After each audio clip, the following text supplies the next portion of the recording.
Well, fuck. We back. So, Fucking cable company over here got to fix whatever outages they was Prince having. Prince Harry, man, and Meghan Markle.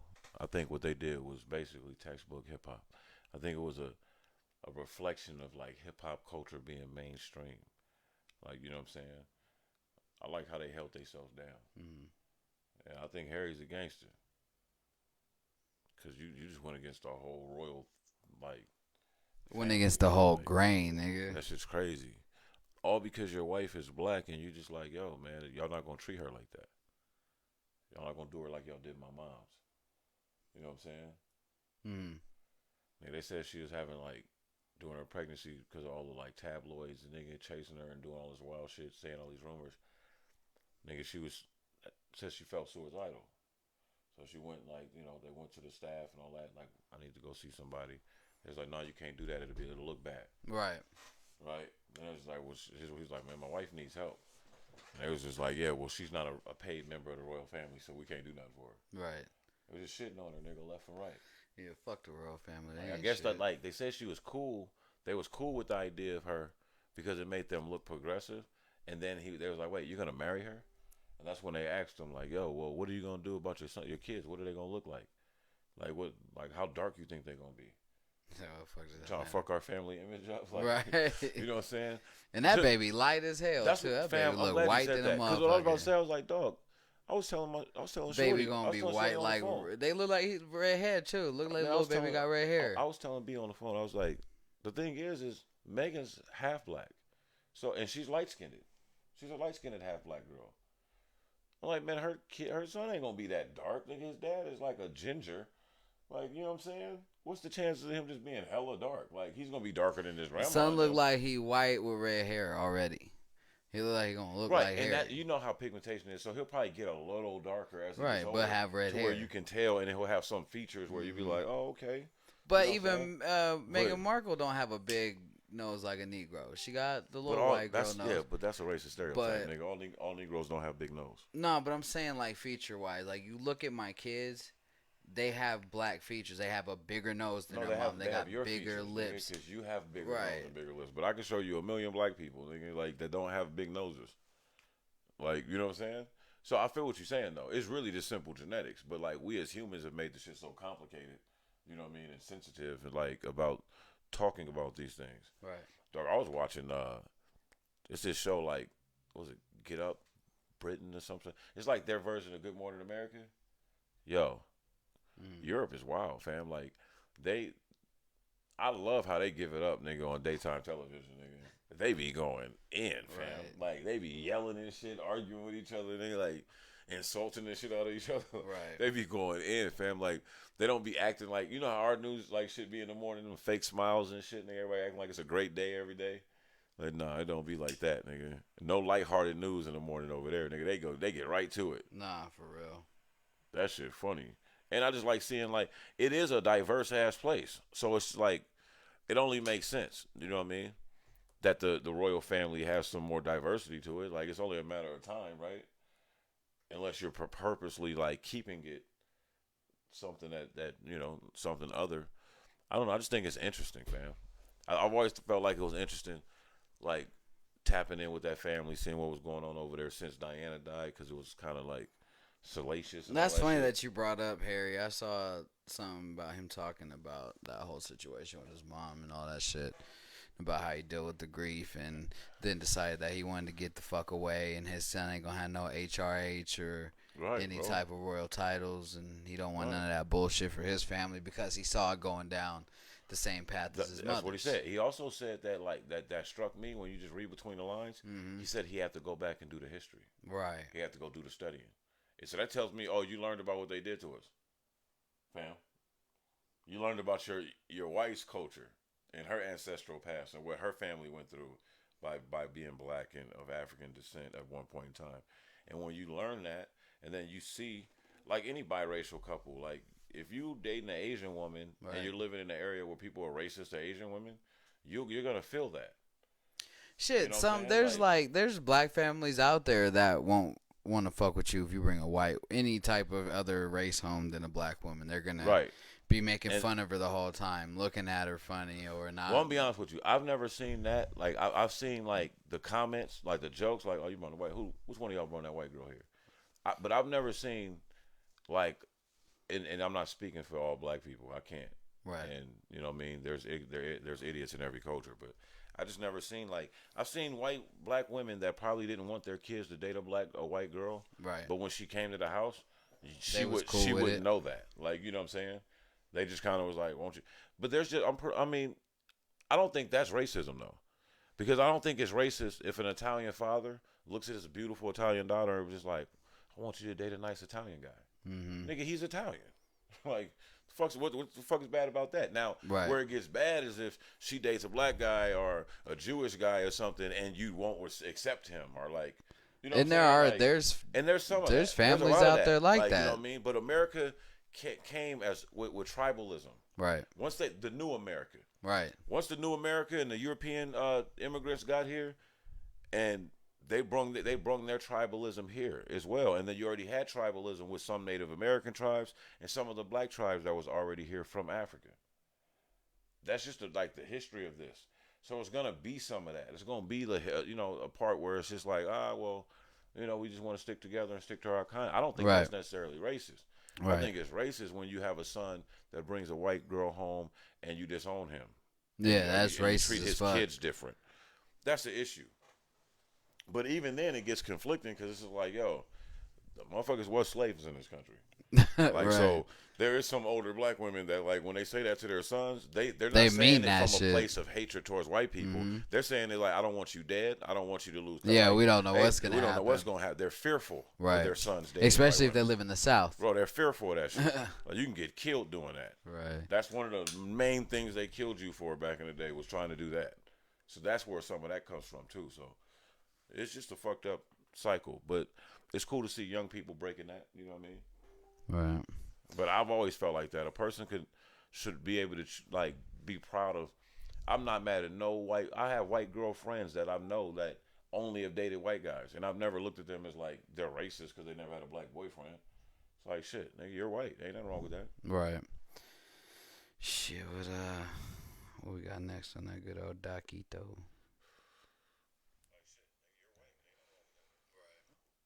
Since we talking a little heavy still, this could be short, but I did want to touch on it, man. Like the history of Judas. You know what I mean by that? Because they got the movie Judas and the Black Messiah. I love the fact that it's bringing light to Fred Hampton's story. You just don't like the name of it. No, it's not that. It just watching the movie. Well, that title makes a lot of fucking sense. No, remember I told you how I was dreading watching the movie, right? Because of my history towards it. Because Judas turned his back on Jesus, and we would consider in this movie Fred Hampton Jesus. I mean, he's the Black Messiah, and Judas is the snitch, the FBI informant. J. Edgar Hoover's one of his more famous quotes is that we must prevent the rising of a Black Messiah. That's why, he wanted to get Malcolm X out of here. That's why he wanted to get Martin out of here. And then when he seen this kid that was moving different and was a different breed, he got the Black Panthers up out of here. You know what I mean? Made them public enemy number one. Not the Ku Klux Klan. And see, that's the cycle of karma. Like, so now you have a real white nationalist problem in this country. And they've infiltrated law enforcement. They've infiltrated the medical field. They've infiltrated advertisement. They've infiltrated Hollywood and the music industry. They've infiltrated everything. And so now they're stuck like, wait, we could be victims here too. Because guess what?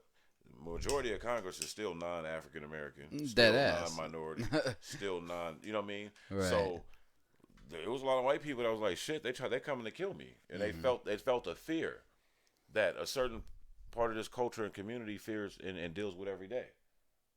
You know what I mean? So I'm just curious to see where the country is going to go with that. Right. But the reason why I pose that question is because, like I said, the history of Jews, the history, like even on like the situation with like Nip, I feel like Eric Holder is a Judas in that situation.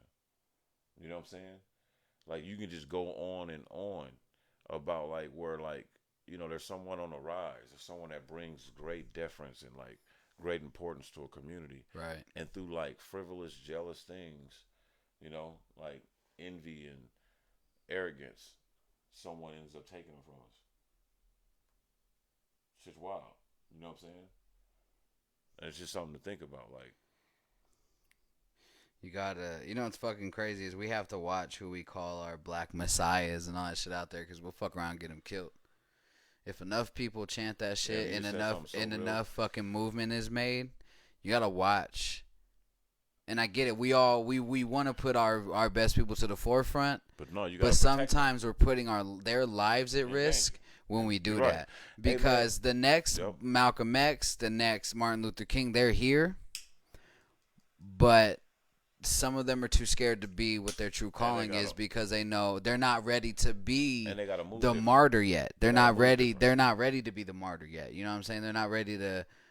They know their mortality if they take it to that next step. They know what's finna happen. You know what I'm saying? I'm gonna tell you something that's so dope about what you said. Man, I got to go to the second. It was the Million More movement, but it was the second version. The second Million Man March. Right. And I heard Faircon say, and I pushed my way all the way up because Kanye was speaking. Right. I was trying to get up there to see Kanye, but I could hear him. But it's mad people. So I'm getting up there. By the time I got nice and close, like where I could visualize the stage, Faircon was speaking. Right. And dog, he said something so heavy. He said he looked and he stopped at the crowd and looked at the crowd, and he said, "Don't you know they will kill me for the things that I'm saying to you today?" And then he was just like, "See, you got to understand, black people, you're not an easy people to lead." No. Like, nigga, they kill all your leaders. Yeah, you're not an easy. Like, not. You know what I mean? Like, put some respect on leadership. And that's not to say like we're ignorant or anything. It's just that what he means by that is, like he said, all of our leaders are public by history have ended up dead or in prison. Right. Right. Malcolm's dead. Martin's dead. Garvey's dead. Motherfucking Newton's dead. Medgar Evers is dead. All these people fucking Fred Hampton and assassinated. They're murdered for nothing other than like trying to uplift us, like get us where we supposed to be. You know what I'm saying? And that's why when I look at some of this like new music and shit like that, and these new imageries that these young brothers is putting out, where every video they gotta have a Draco and this and this and this, and it's just death music. And they didn't like death of drug music. They didn't infiltrated hip hop, nigga, and started to muddy up the waters. You know what I mean? Yeah, it's crazy. That's real shit. But nah, we really have to protect our messiahs because the next Malcolm and Martins, we got to make sure if anything ever happens to them, we burn everything down this time. Right. Everything.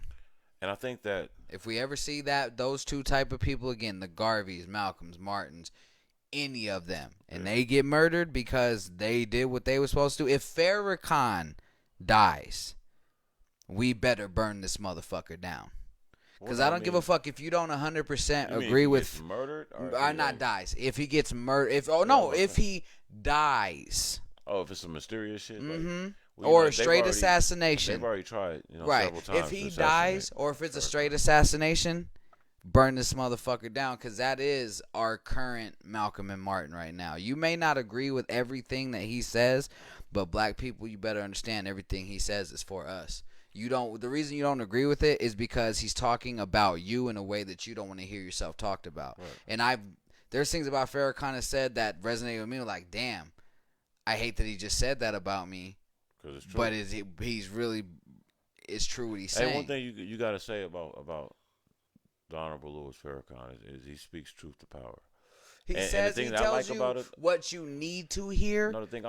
Ever I like the what we want to hear, nigga. See, I've studied Faircon more than most. That's not maybe a member of the Nation of Islam, but I'm gonna tell you, like, it's the evolution of the very message that made Malcolm. Right. It's the evolution in the fact that when you go to like these engagements or these mosques, you start seeing white brothers and sisters there in hijabs and praying to Allah and listening to the minister. Like who was it? Damn, it was one of those white dudes that's like mad famous. Excuse me for sounding ignorant, but he hangs out with Hov a lot and Beyonce a lot, and he's stupid famous. Like he's a I want to say a rock star or something like that. Right. Not my genre, right? Uh-huh. But I just seen some shit like where they had he Is sat it down. Bono Nah, from he's YouTube? younger dude. He's a younger dude. Okay. He sat down with Faircon, and I just remember thinking like that was just a big deal. Like I remember when Chelsea Handler and them. Chelsea Handler had seen a clip of the Louis Faircon, and fell in love with him to the point where she retweeted him to all our Hollywood friends. Yeah. And then all of a sudden was like, yeah, but he said this about Jews. He hates Jews. He thinks all Jews should die. Like, which is not true. You know, he never said that. That was just a Well, what he knows is our African descent. We are Jews.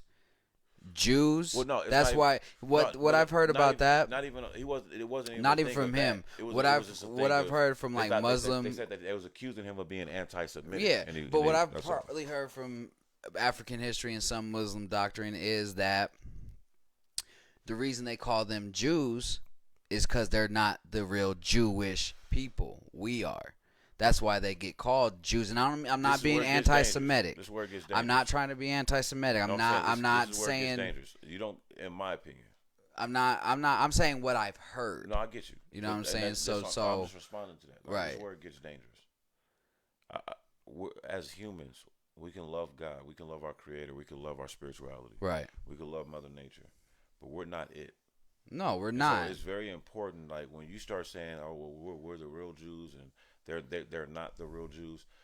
You're no better than them if they were fake Jews. Right. Right. So my thing is if you're of Jewish faith and you live of the Jewish doctrine, you're Jewish, right? Because the same and short term for Jewish is Jew. The individual Jews, there's white Jews. The individual that said this, they said Jews. that Hitler was originally Jewish, and the reason he was going after Jewish people or Jews is because he knew truly where we are the real Jewish people. This is I'm not like I said, this ain't my belief. This is all been said. This is what I heard. The former Jordanian prince, right? Like who was accused of anti-Semitic ways and stuff. Right. He had a famous quote that he said. He was just like, "I don't believe you." He said because when you left here, you were black. Okay, and came back, you were white. Yep. So there's some real contortion of like history when it comes to that. But I'm just like, man, if a white dude with blonde hair and blue eyes looks at me in his eyes and says he's of Jewish faith, right? I like I said, I can't argue with you. You're not. I don't know nothing about your ancestry. I don't fancy myself as a Jewish person, but there are black people of a certain world that will look at you and know that they're like, oh, but you don't know your history, brother. You're one of the Jews of the Nile, right? Of the Nile. You know what I mean? That's an ancient term for the black people that lived along the Nile River. So it's deep and heavy, and it's just one of those things that like shit we don't know. It's easier to like fall back on inclusion. You know what I'm saying? Y'all can have y'all's. They can have theirs. I mean, think about all the animals. If we believe if we're talking from a godly stance, right? And then God created this universe. Think about how diverse. Take humans out of it. Think about how diverse the universe is, fam. From animals to insects to just like green life and plant life, and think about how diverse this world is. Why wouldn't like humans be equally diverse? And if we can say that insects and different little like seemingly like worthless animals are very important to like the ecosystem, then why in the fuck isn't diversity of humans important to the ecosystem? Right. Like, you know what I'm saying? It would just make more sense. You have some ethnicities that know more about the earth culturally. Yeah, that's real. And maybe we wouldn't be in a global warming crisis if it was a more diverse leadership of the world. Just makes more. It's just humanistic. It makes more sense to me. People love Star Trek. Star Trek diverse as a motherfucker. It's right. I mean, we'll never get to the point where we hanging out with green motherfuckers if you can't hang out with me and I'm black. Yeah, because what would they do if if aliens ever came? They wouldn't know how to fucking act. We would. Well, if they weaker than us, we already know what this government gonna do. They right. Put them motherfuckers in slavery or some kind. They're like, what the fuck y'all gonna do? Figure out what planet they came from and go take that bitch over. All that. You know the blueprint. Where y'all come from? Nigga, hold on. How many light years is that? Can we fly there? They got a lot of this material over there, huh? Oh, we can get there in the spaceship? Makes you just hover. Like, no, okay. We can get there. That's when they like, hey, bro, can we get there in space? It's over there. Oh, well, yeah, we want to come see what y'all doing. You know, we want to come learn from y'all, and then they're going to go start a war. They're going to go over plant an American flag on that bitch. Yeah. Like, we the first ones to do it. That's the fuck they gonna do? I don't want to talk about going to space because you know my belief on that. We ain't never been. Ain't nobody ever been. Yeah. There's a layer of radiation that no human body can withstand, and there's no metal out there that's impenetrable to it. Because even Elon Musk said when he put his shit in orbit, he said, I don't know how that layer of radiation is going to fuck up my car or if I'm going to be able to get it back. I'm going to tell you this, man. There's evidence of outer space travel. So I won't go as far as saying because that. they Now, say, if you want to, like, they say talk the to me space about, station. Did we land on the moon? No, we did not. I don't believe Here's what I'm that saying. shit. The space station is still in Earth's atmosphere. That's why it does not move like it should. They're not. That thing doesn't keep thrusting itself back into the atmosphere and where it's at. It's still stuck here. I don't know what the fuck it does. It hasn't. No, as I'm telling you, this is like fact. It hasn't breached. We haven't. I don't believe that we've breached to outer space yet. Well, I mean, didn't they just land something on Mars? You don't believe that? That's a rover and shit. But what I'm saying, Yeah, that's machinery. Yeah, that's something that breached that motherfucker. It right? can, but that we can't. Right. So the next thing is to put humans on something. Is to build something that can carry humans. But they haven't done it yet. Breached right. that way. Yeah, that's just the evolution of it. Right. You know what I'm saying? Because there's really no metal out there that can handle radioactive. I mean, there is, but it's so heavy. We wouldn't be able to fly that. What do you think about the theory of the technology boom? They said basically after Roswell, which was what, like 58? I think the technology boom came from us getting aliens. When was Roswell? Like 58? 50s, yeah. They said after that, like the leap in technology was just like light years. It's because we really got alien technology. There was a real spaceship that we broke apart, and there was a real alien. Shout out to Bob Lanier, man. Everybody go research and study. There was a real alien that they found. He basically blew the lid on a lot of shit. And taught them and gave us all our infrared and all that shit. I'm not saying that.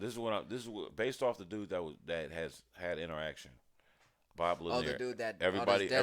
No, he's still alive. Oh, there was one dude on his deathbed. Let me finish. Everybody, like, go look up Bob Lanier. Bob Lanier is I think he's like a astrophysicist, right, out of like the Los Angeles area. And basically, NASA and the U.S. government found him because he went to like college, city college or some shit like that in Los Angeles. And he took a engine airplane and like put it in his car.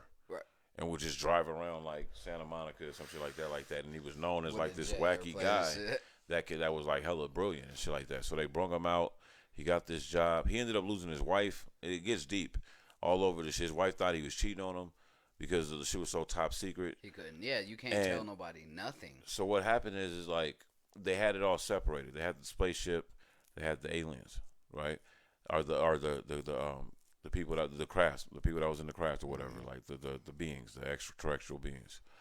But what happens is like if it's a crew of 50 people, scientists, we're not all working. I might be working on like the atmosphere or the water. Somebody might be working on planting shit. No. Let me finish. Like the way he said it is that like he's working on like the ship. I'm not talking about going to. No, that's what I'm saying. Yeah, he's working on the like propeller system, propulsion, and then propulsion system. Excuse me, and then the next guy is working on like the infrared system. Like, you know what I'm saying? Like just the cloaking system. They have it set up. The SR, whatever. The brakes and this, and how's it maneuver, and the mechanics. Because where'd the stealth bomber come from? That ain't from our. We got that technology alien. So hold on. So like they do all this, like they break it down like that, and so like you're working with these people, but you all working in different departments. Like no, you know what I mean. So you don't really get to speak about it. And then one day, he just was like walking with a guy talking and shit, whatever. Right. And he just decided to like the guy was swinging the door open, and he said he just felt like it was something cool in there. And he just one day the guy swung the door open, and he just walked in behind him. And the dude turned around, and was like, "Man, you gotta get out of here." And he said he's seen one of the beings. Right. And it's just like the image that they gave us of aliens, right? Yeah, so, that's not a fake image. They get it from somewhere. So it's something similar like that. They were small, almost like dwarf size. Mm-hmm. They were like little humans. And so what happens is like he ends up going, like he knows that they took out the craft to do flying exhibitions and shit with it. So he had kind of coordinated to where he can go in a civilian time with his friends. It was like basically some young kid shit. Like he was 20-something years old. He was like, y'all want to see something dope? Took this big ass hike. They take a hike, and he had an old VHS recorder. He still has the recording. and you can see the shit flying around like a complete sorcerer. Yeah. Like, just like you would think a spaceship would fly, right? Can't even. It doesn't Oval even go shape. with. Doesn't even go with our physics. Right. It don't even make sense how it's flying, right? So we it's can't just even like, fly like that. And that's just back in the day. This is like the 80s, nigga, like early 80s or something like that. So you see this, and he got caught. Basically, they had like, trackers on everybody that worked there. So they, like, when he was basically doing the exhibition, he noticed that it got cut short. Like, a light flashed on them, nigga, and then like the spacecraft went and landed. Yep. The next like day, nigga, he gets picked up by the police, and then like gets turned over to like the feds and then the CIA and then all this other shit. Yeah. And then he said some men in suits came to see him, and then next thing you know, like he ended up not working there no more. I don't remember exactly how he ended up not working there no more, but that evidence, and he stole a piece of material that wasn't on our periodic table yet, but now it's on the periodic table. They just added it to it. Yeah. But it's a foreign substance. It's like this metal and shit, like this special metal. And he still had a piece. He ends up doing some media. They fucked his life up, though. He ended up losing his wife. They always will. Like, that's what happens when you fuck with anything government like that. But he does a dope-ass interview on Joe Rogan for like 3 hours. He just breaks his whole shit down. And, like, he's in a better space now. But all the shit that he said in his public statements that NASA and the CIA was denying and calling him crazy for. He lost jobs, couldn't get hired. Now in 2021, damn near everything he said was true. Yep. Like, they're going to be able to do this now, and this kind of technology would allow them to start doing stuff like this. The only thing we haven't figured out from them is hovering. I think we know how to do it. I just don't think we've perfected it yet. I was about to say, because, nigga, there's hoverboards already. I just mean like mass production to where we can, Americans will always make the dollar off something. I just don't think they figured out to mass produce the Back to the Future hoverboards and the flying cars yet. It's not that at all. I think it's all political. How do you determine who's capable of flying something in the air? Normally in our society, you have to have some kind of aviation license or schooling. So if I'm not going to let you go to Walmart, nigga, something like that, and buy a hoverboard, and it takes you certain feet off the air, that changes like the safety mechanism. That changes how I'm gonna get sued if somebody hurts themselves. You gonna do stupid shit. But that's what I mean. That goes in. That's why I tie that into. You bring in hoverboards. What does that come with? X Games is all over that. Everybody, kid that can do a trick on a skateboard is gonna try to do it on a hoverboard. Now that's dangerous. And now you're gonna have parents wanting to sue somebody, right? Because you made a toy where my 13-year-old can hover off the ground 4 feet, and he tried to do some dumb shit and killed himself. You know what I mean? I think that's the only thing holding that shit back. Because when I was looking at the little advertisement for it, then they was out there in Santa Monica at the little skate park getting it in on the hoverboard. Right. And I was like, man, I would do that. I would ride that. I would learn how to ride that. That shit, it just looked cool. It just, if you're a kid from a certain era, hoverboards are something that we always dreamed of. That's like I still want the Back to the Future fucking hoverboard, dog. Huh? I still want the hoverboard from Back to the Future. And have you seen that commercial? That's a fake ass commercial. They've already that shit's hard. Debunked the shit out of that. Even Schoolboy Q came for it. So yeah, we just that was fake. But it was like marketing for the low anniversary of the movie. But there was another hoverboard made by Lexus. Did you see that one? Mm-mm. That one's hard. That's the one that they were at Santa Monica with. That's a real one. It's a hoverboard made by Lexus. I need that. I'll pull it up. It's dope. What's next on that Daquito? It's dope. Well, I was about to sound like this nigga died. Your boy Trump. This nigga Donald Trump, man. We already said that, right? We already talked about that in the last segment. What? About the boy in the insurrection joint and all that shit. We already went there. No bad. It's on you now. It's with the shit that you was talking about.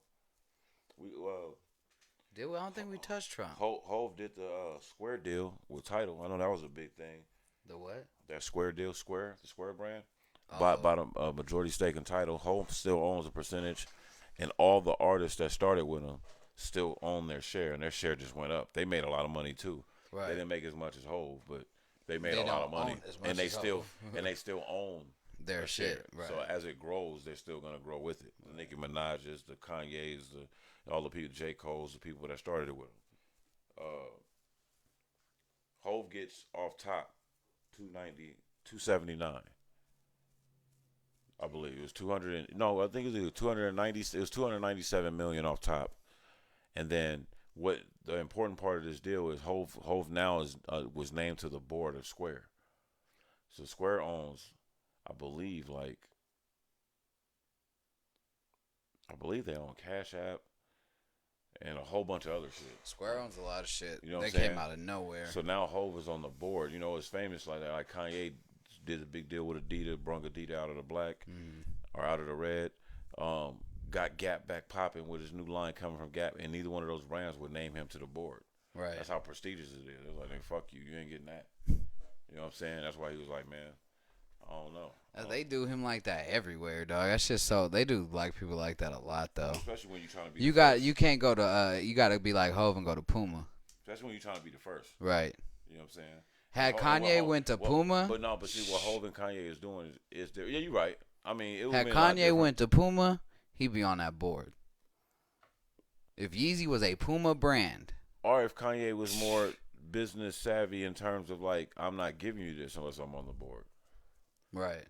Sometimes the artist in Kanye makes him leap out and be artistic. I just feel like it's I can make this dope, and then he makes it dope, and then it's just like, yo, man, I should be on the board. I just feel like Nike and Adidas aren't gonna let a black rapper be on the board of directors anyway. Well, shit, nigga. Same with what you call it. Obviously, with neither is Gap. Louis. Obviously, Gap too. I'm not saying Gap would either. I'm just saying shit. I think Puma would though. Maybe not. You know, Puma was started in Nazi Germany. But with the way they gave Hov what they gave Hov, I think Kanye could have got that. But look what Hov brings.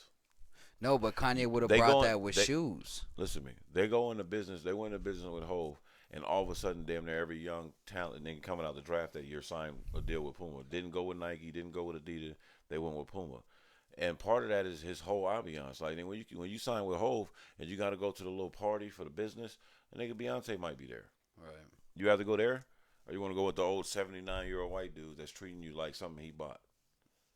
Right? Like whose party gonna be dope? But I think Puma would have gave Kanye a lot. They would have. I'm sure they would have, especially at that time. But he also had to prove that. See, but I'm saying after Nike. I'm saying after the Nike deal. But still, after Nike, in the world of fashion, it was like, because he already had, it went Louis, Nike, Adidas. No, he did the Nike deal. He had he had a collaboration with Louis. Mm-hmm. But he did a Nike deal where he was like I'm designing sneakers. Right. And then, he accused Nike of stealing sneaker designs from him and all that other type of shit. They lied about the business practices or whatever, right? They also told him that he was going to be able to make affordable sneakers for everybody. Yeah. If you notice, Kanye is way more accessible now. The Yeezy brand is way more accessible now than it was when he was with Nike. When Nike drove the price up, nigga, like, fuck that. These shoes is dope and motherfuckers want them. You know how Nike's formula is. Nigga. Yeah. Like they're 1,300. And we're only making 20 of them. We're making 800 pair. Yeah, we're making like 1,300 pair worldwide. Nigga. Yeah, like so they did that bullshit, and then he went over to Adidas and got Adidas popping again. Cause James Harden is signed to Adidas. Don't nobody wear James Hardens. Not at all. Like Dame Lillard is signed to Adidas. Don't nobody really just be rocking Dames like that. Like everybody wears Yeezys though. Nigga, everybody wears some form of a Yeezy sneaker out of Adidas. Even the shoes that look like a Yeezy made them, nigga. And that's just them copying his style. Like, okay, that's what y'all want. That's what we gonna do. Right. So Adidas then got back into the luxury sneaker game, just like that. But I think that coming out of Nike, he still was in a position where he's probably looking at it like, oh, just give me a chance. I want to do this, and this. Mm-hmm. That's still like an artist mentality there. Kanye is just so brilliant of an artist. He was able to become a billionaire as an artist. That's like, true. His business savvy hasn't always been the greatest. Right, but he made good moves. Like, dog, he fucked up the deal with They said that him and Jay had a little rift because he started making that album with Drake. Well, Apple was like, we got Drake signed over here for an exclusive for 2 albums, so it's coming out on Apple exclusively. Hov was like, nigga, you own Tidal with me. Right. Why in the fuck would you ever want to? I'm not signing off on that. Because, nigga, Drake ain't a bigger star than you. No, he's not. Why does you made all the fucking beats, nigga. Why did you get I'm on the record. Like, why did you get, that's why that Pop Star, or not Pop Star, it was one of them songs. Mm-hmm. It was kind of weird because Hov just had a small little part and then he wasn't on there no more. Yeah. He pulled that verse off, like, nigga, like, we're not doing that. Like, this is business. We own title. It's black owned, nigga. Artist owned. Like, artist friendly. We pay artists more. We do more for artists over here. They're the sole enemy. And they're trying to divide and conquer right now by nigga because they know you got a friendship with Drake. Okay, yeah, y'all two stars and you just want to do the music. But you see, nigga, Drake wasn't, okay, well, nigga, if it got to be on Apple, it's on Apple. Or I can't do it. Right. He wasn't tripping off like, oh, well, no, I want to make it on title or, nah. Because even Hov said that, like, they, yo, we can do a joint venture.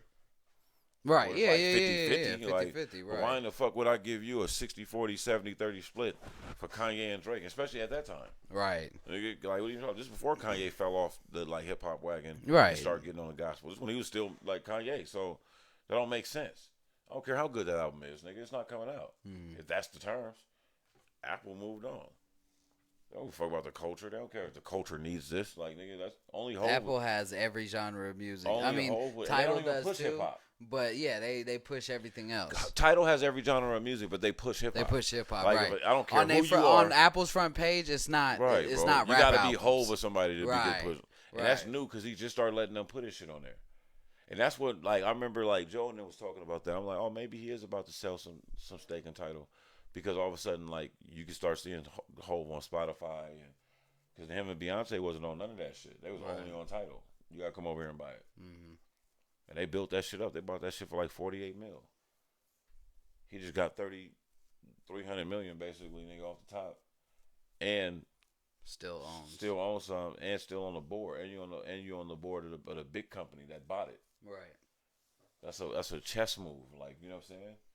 That's right after this cat created Armand, his champagne line, Gold Ace of Spade, made the shit popular, then let the world know he owned it, and then made it such a big deal that, like, the very company that told Tupac no, that told him no, you know what I'm saying? Like, in the past, Cristal and all them niggas had to come back full circle and buy into him. Like, yeah.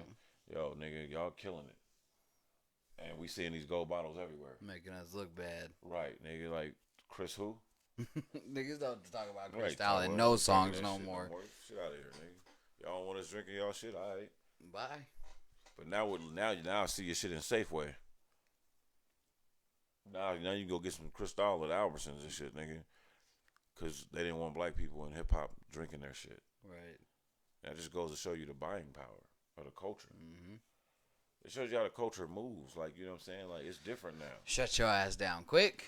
I think going back even to that Harry and Meghan Markle shit, like, I think one of the things that makes it different in this situation versus his mother's and versus other royals that kind of want to have problems with the royal family is they can't cut off his money because he's married to her and they got bread together. Right. So it's like, I don't really need the royal family if it's got to be like that. I can go live in Los Angeles like an American nigga in a mansion and be treated like I'll just be a celebrity royal. Millions. I'm safe. You know what I'm saying? Set. So we're in different times. Right. We're in different times, bro. What we on?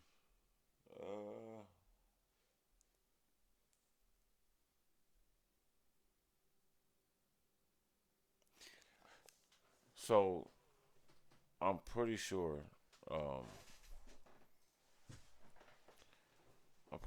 Dems passed that COVID relief bill. They did. Yeah, so I don't know though. I think it's weird that no Republicans like voted for that shit, and there's mad poor Republicans that are waiting on a stimulus bill that are probably gonna go in the booth in 2 years, nigga, and vote for Republicans. I don't think it's weird because it's something that we talk about over and over again. The Republicans don't give a fuck about poor Republicans, so they're not gonna give a fuck about a stimulus relief bill that's gonna help them. That's what I'm saying. Like, how do they not know this now by now? Because they're blind. We do this. They're willfully ignorant, bro. We've said this many times. Like, they're going to always be a Democrat because that's ingrained in them. And not Democrat or Republican because that's what's ingrained in them. It's just one of them things that some people refuse to have be untaught in their lives. You feel what I'm saying? And it's just... The Republicans don't give a fuck about nobody but the elite. We've said this they're gatekeepers so many fucking times.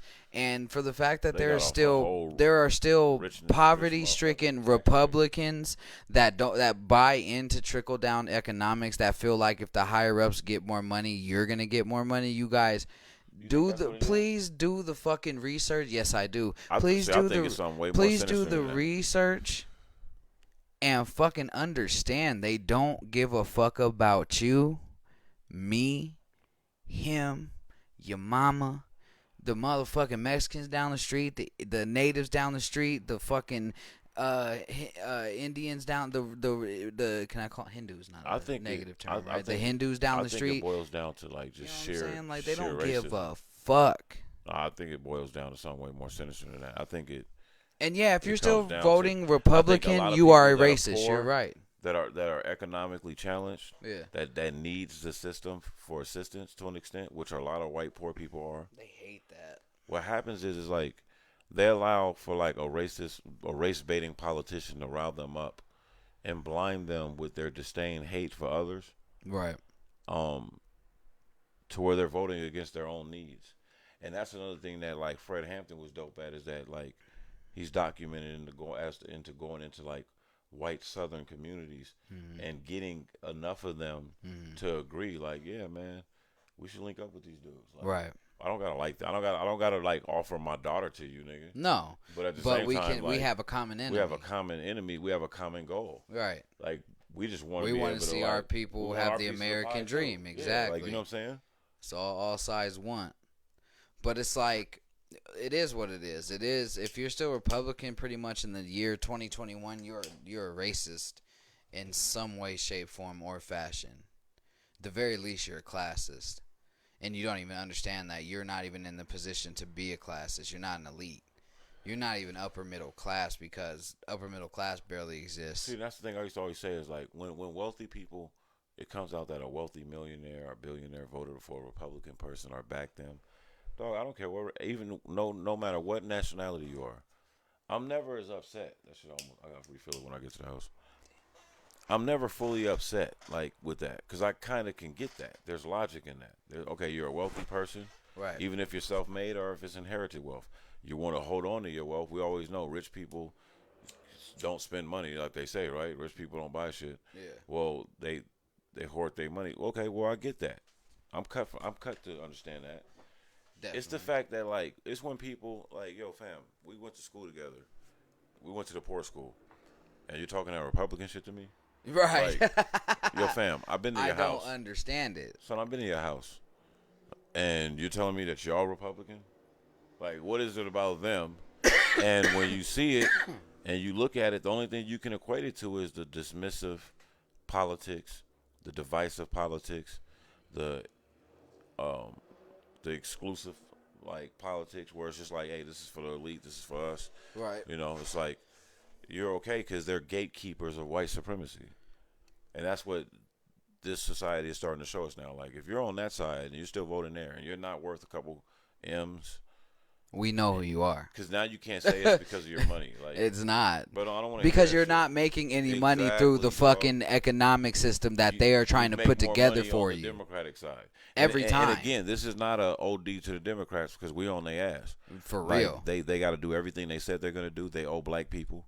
They owe black women. They owe Latinos. They owe poor whites. The whole system of government owes them, who we just named. So both sides. We need Both to- sides have lied to and You know, I'm manipulated talking about the minority but vote still, for I'm talking years. about- that's cool, because that's the history. But I'm talking about right now. We cashed in the largest vote total. Right, ever. We gave you Georgia. We've done this. We flipped Nevada at one point in time. Yep. Right? And we've kept it Black blue people have since. showed up, so Democrats have to show up. And that's Because the whole we thing showed about them. it. We showed them with It's not the about whole us being in the love whole with the Democratic Party. the whole Hillary Trump campaign. If we don't show up, you gonna get your ass whooped. Yeah. Republican gonna beat that ass. We saw what happened when you lose our vote. When we don't trust you and we don't fuck with Well, you. it's because black people have been historically have the most to gain by voting. Right. We're only people that have died and been murdered Yeah. for wanting to vote in this country. And so because of that, we're like the gatekeepers of the others that vote.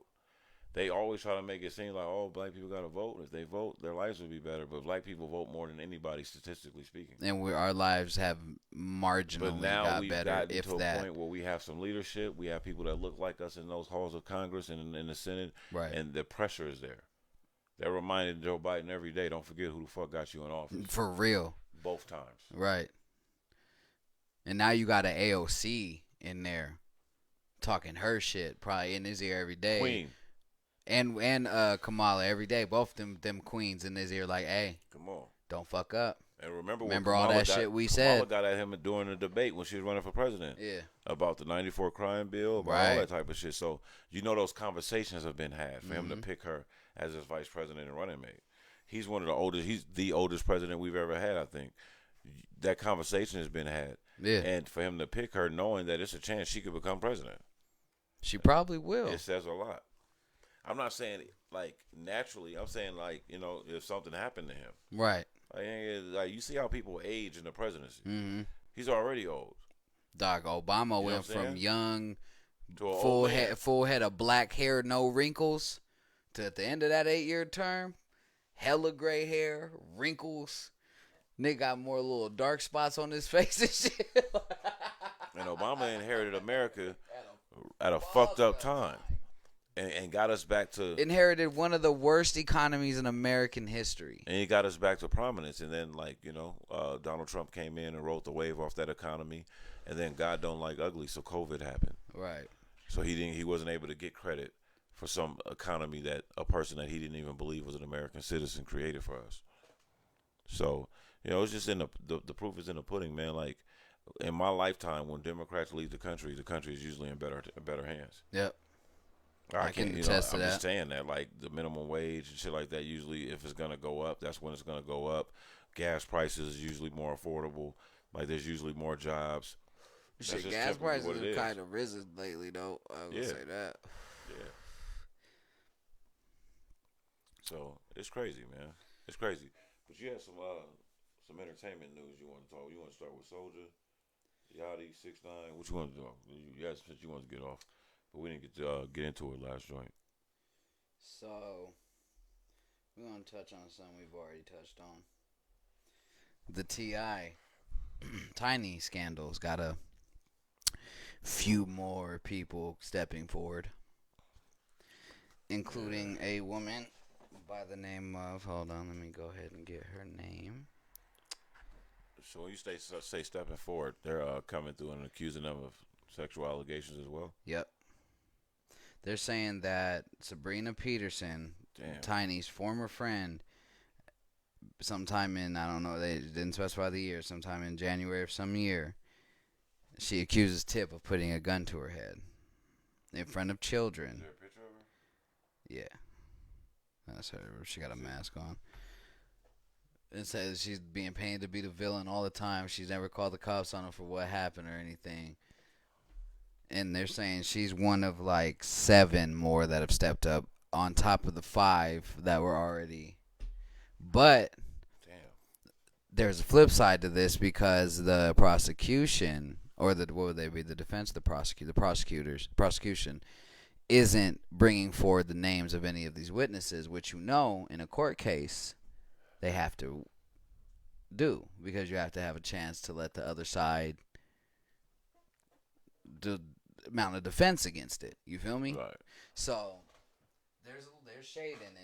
There's a big gray area in it now that's being shined on it because once you're like the time frame that they have to turn over the discovery. Well, here's the thing: it hasn't really gone to trial or anything yet, so I don't think they have to do it now. No charges have been filed. Right, but once charges and shit get to be filed and everything, they own it. T.I. is a black celebrity. His wife's a celebrity. They definitely would love to put that. Then I think that's when they have to release all information, all witnesses, everybody that's going to be involved in the case, any statements. So right now they're mounting a case, probably. Yep. And now they got this woman who's alleging that T.I. has put a gun to her head at one point. And she's come forward. So now there's one name in the open. Hold on, fam. But that's one of 12. Hold on, fam. And look, some of y'all might hate me out there. I just got to keep it a buck. I don't get that.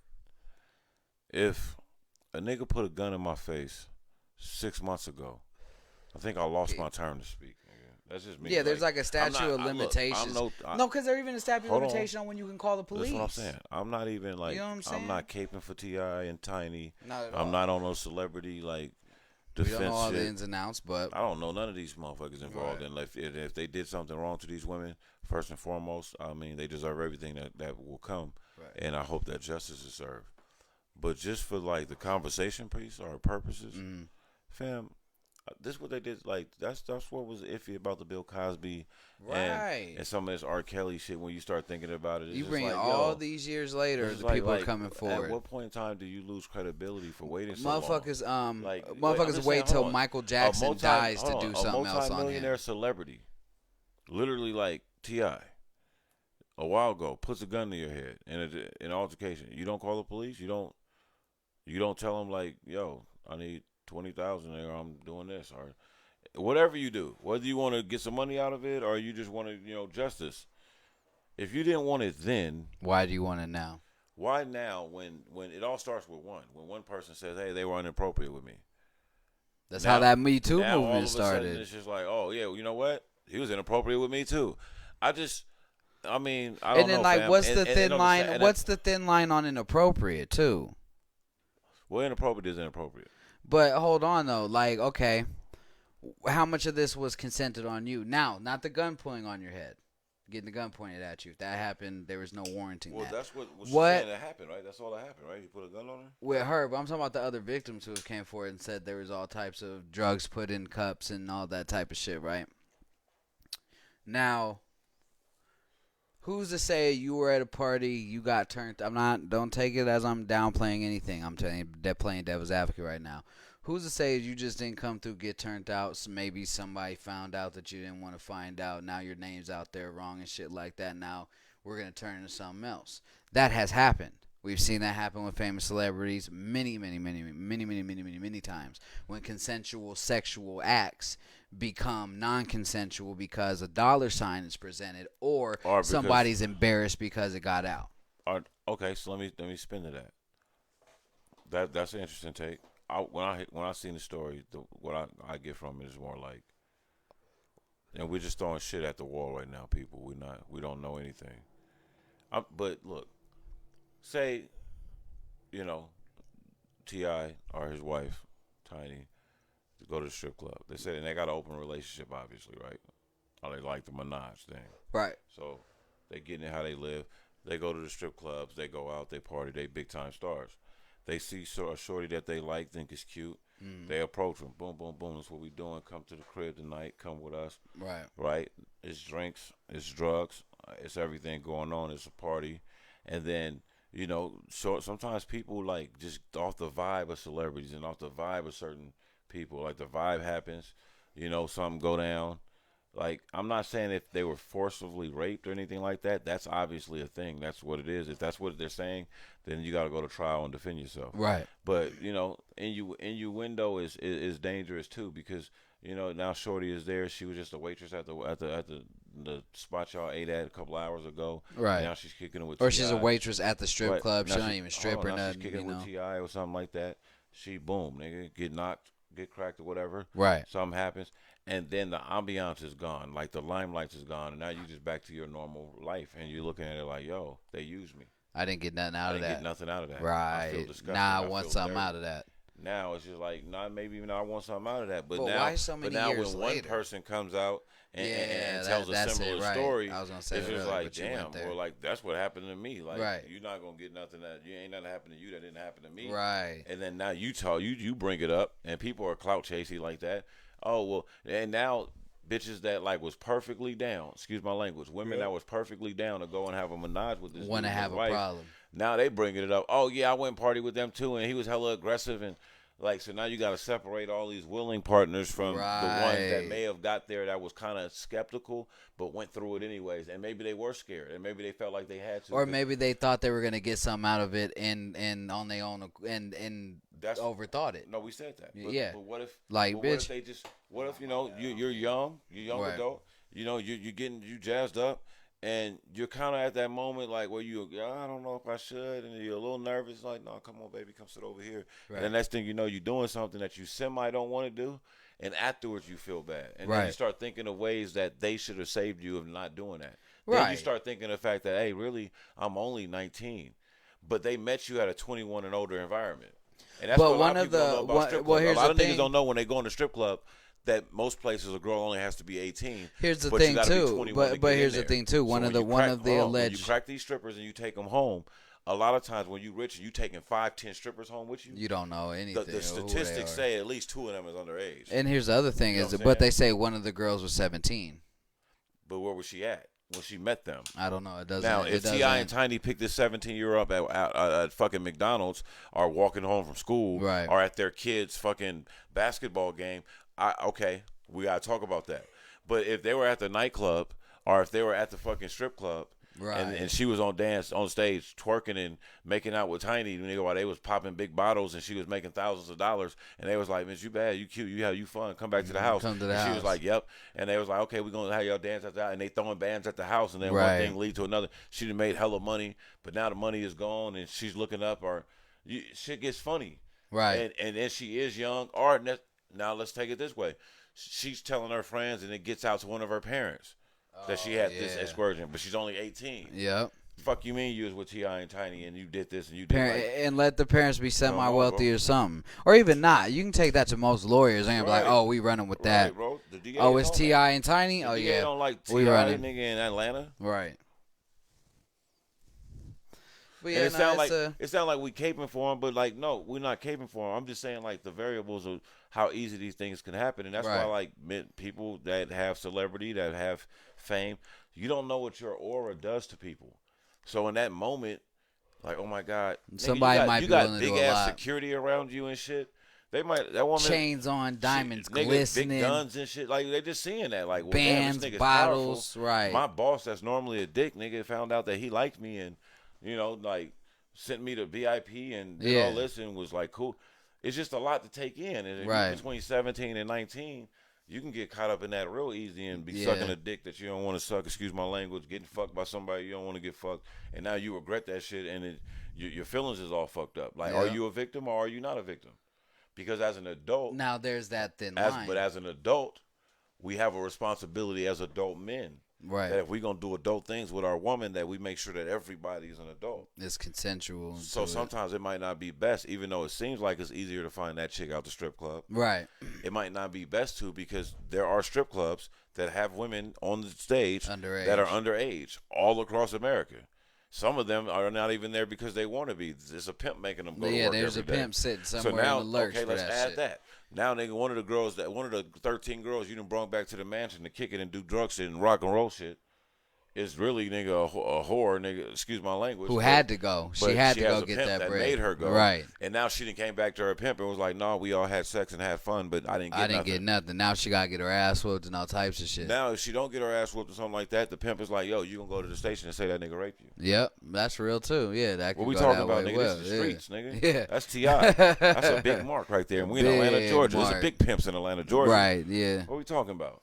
Oh, we got T.I. and Tiny, nigga. He fucked one of my hoes, nigga. And didn't Like, pay shit. Nigga, So now we and he ain't even mad at his hoe for letting him fuck, because it's like, you know what? You just gave That's us T.I. an opportunity. You gave us an opportunity. We gonna go get the bag. She gonna go do what he tell her to do. Mm-hmm. So now she done made the shit, boom, nigga, and now we dealing with this. And shit does snowball. Because if you known for going across the country, cracking females with your wife, Right. and doing big menages and shit like that, and then going to the next city, that's how it becomes a Fed case. Yeah, why R. that's Kelly, real. That's why R. Kelly got Yep. a Fed case, because it was like, nigga, you traveling all over the world with bitches. You taking bitches that might have been underage, Cross to state Chicago, lines. to New York, Right. to LA, to London, and you think you just got some groupies with you having fun, but really, nigga, you're sex trafficking. You got a whole case you're walking sex around with trafficking. every The day. moment that woman regrets that or feels like she was taken advantage of or coerced, You got to fight for a you're life now, sentence, you baby. now were accused of sex trafficking. Right. Because you done took her. Well, where all did you go with him? Well, he took me to Atlanta, Chicago, New York, D.C., London. But where are you from? Texas. Washed. He met me at a show in Texas. And now you done just been flying around with R. Washed. Kelly for 3 months, nigga, and he didn't. Now you're a victim. Like, and sometimes, and when you're underage, you don't get to decide if you're a victim or not. Right. You could want to have sex with that woman. You could want to have sex with that man. You could coerce them into having sex with you. But if the right powers that be finds out, you're a victim and they're a predator. Yeah, exactly. It's that simple. Yep. So, like, you normally think that T.I. and them got their shit a little bit more buttoned up.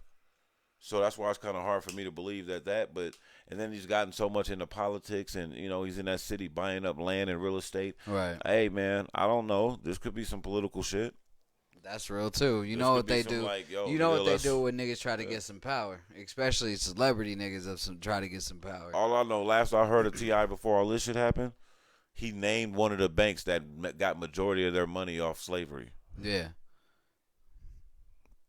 I'll say it And again. now look what's going on. I'll say it again. All I know is the last time I heard T.I. speaking, before all this rape allegation shit came out, he literally was talking about the banks from Europe, Australia, and in America that got majority of their money trading slaves. I don't know. I'm just saying. Right. Where there's smoke, there's fire, fam. That's usually. Hey, God bless everybody involved. We'll keep you posted on whatever Stay tuned on what's going on with more Tim and, his information we wife get on and that. these chicks. I want to move on to something pretty funny. So, Lil Yachty and 50 Cent recently were getting on some woman in Atlanta for going to the All-Star game with none but $400 in her pocket, expecting her unemployment to hit, and when it didn't, got herself stranded and had to start a GoFundMe to get herself home. If you only got $400 in your motherfucking pocket, the last thing you should be doing. She had $400. After she touched down in Atlanta, she had $400. Yeah. And how much was the tickets back home? I don't know. She obviously spent her $400. Yeah. It was like $1,300 to get back home. And she went there for an All-Star weekend. Yep. She was trying to catch a nigga in the league. Probably. But what she misjudged is not a typical All-Star weekend. It was an All-Star day. Yep. They did it. It was a one game. They crammed the All-Star dunk contest, three-point shooting contest, and skill contest.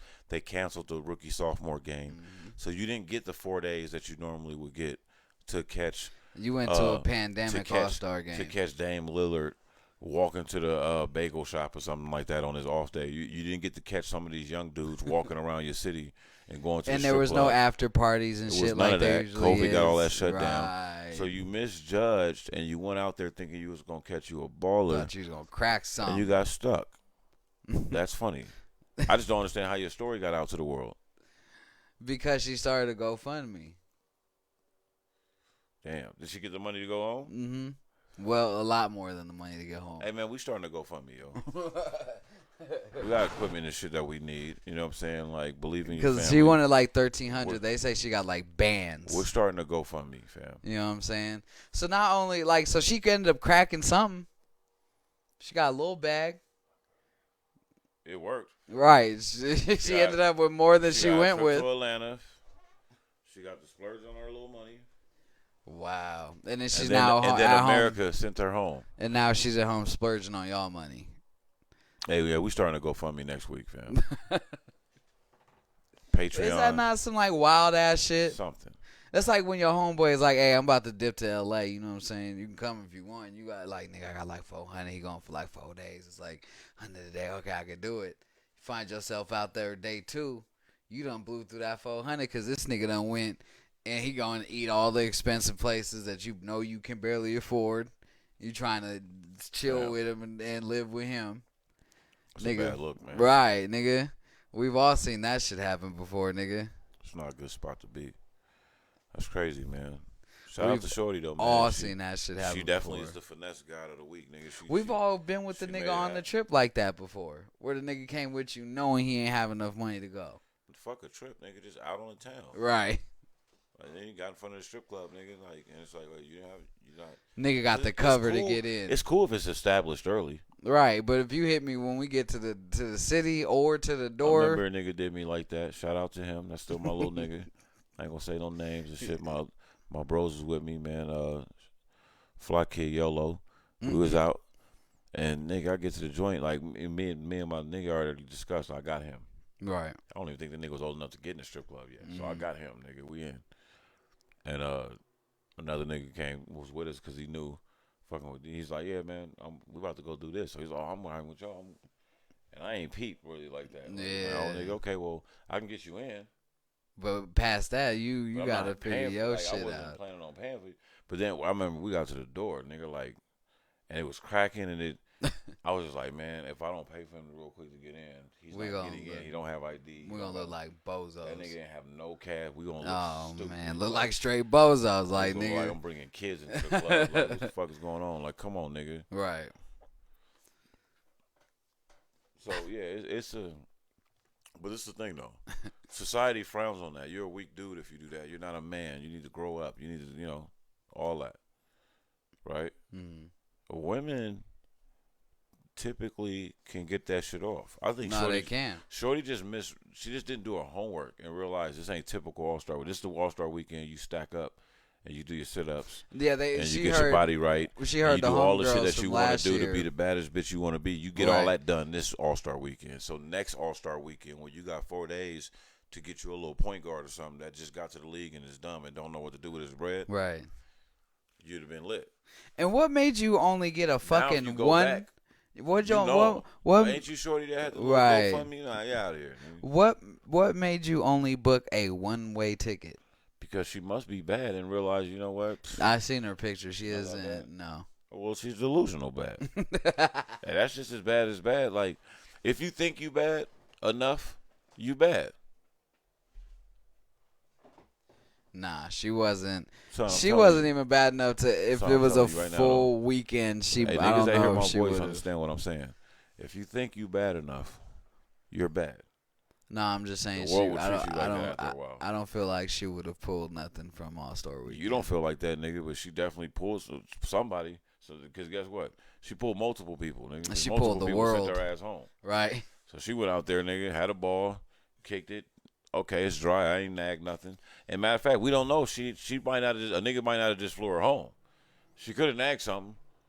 She still could have got hit by somebody or got plucked off. And just didn't get nothing out the situation. But now she got a seed planted. Right. Guess what? I live in a city that got a ball team too. So when you come through here, nigga, and on late nights and you want to sneak me in a hotel room or something, I'm with it. Right. That's a seed plant. Because then she might have a friend that's bad and then her friend get on you. See, this shit get gangster and you start thinking about it.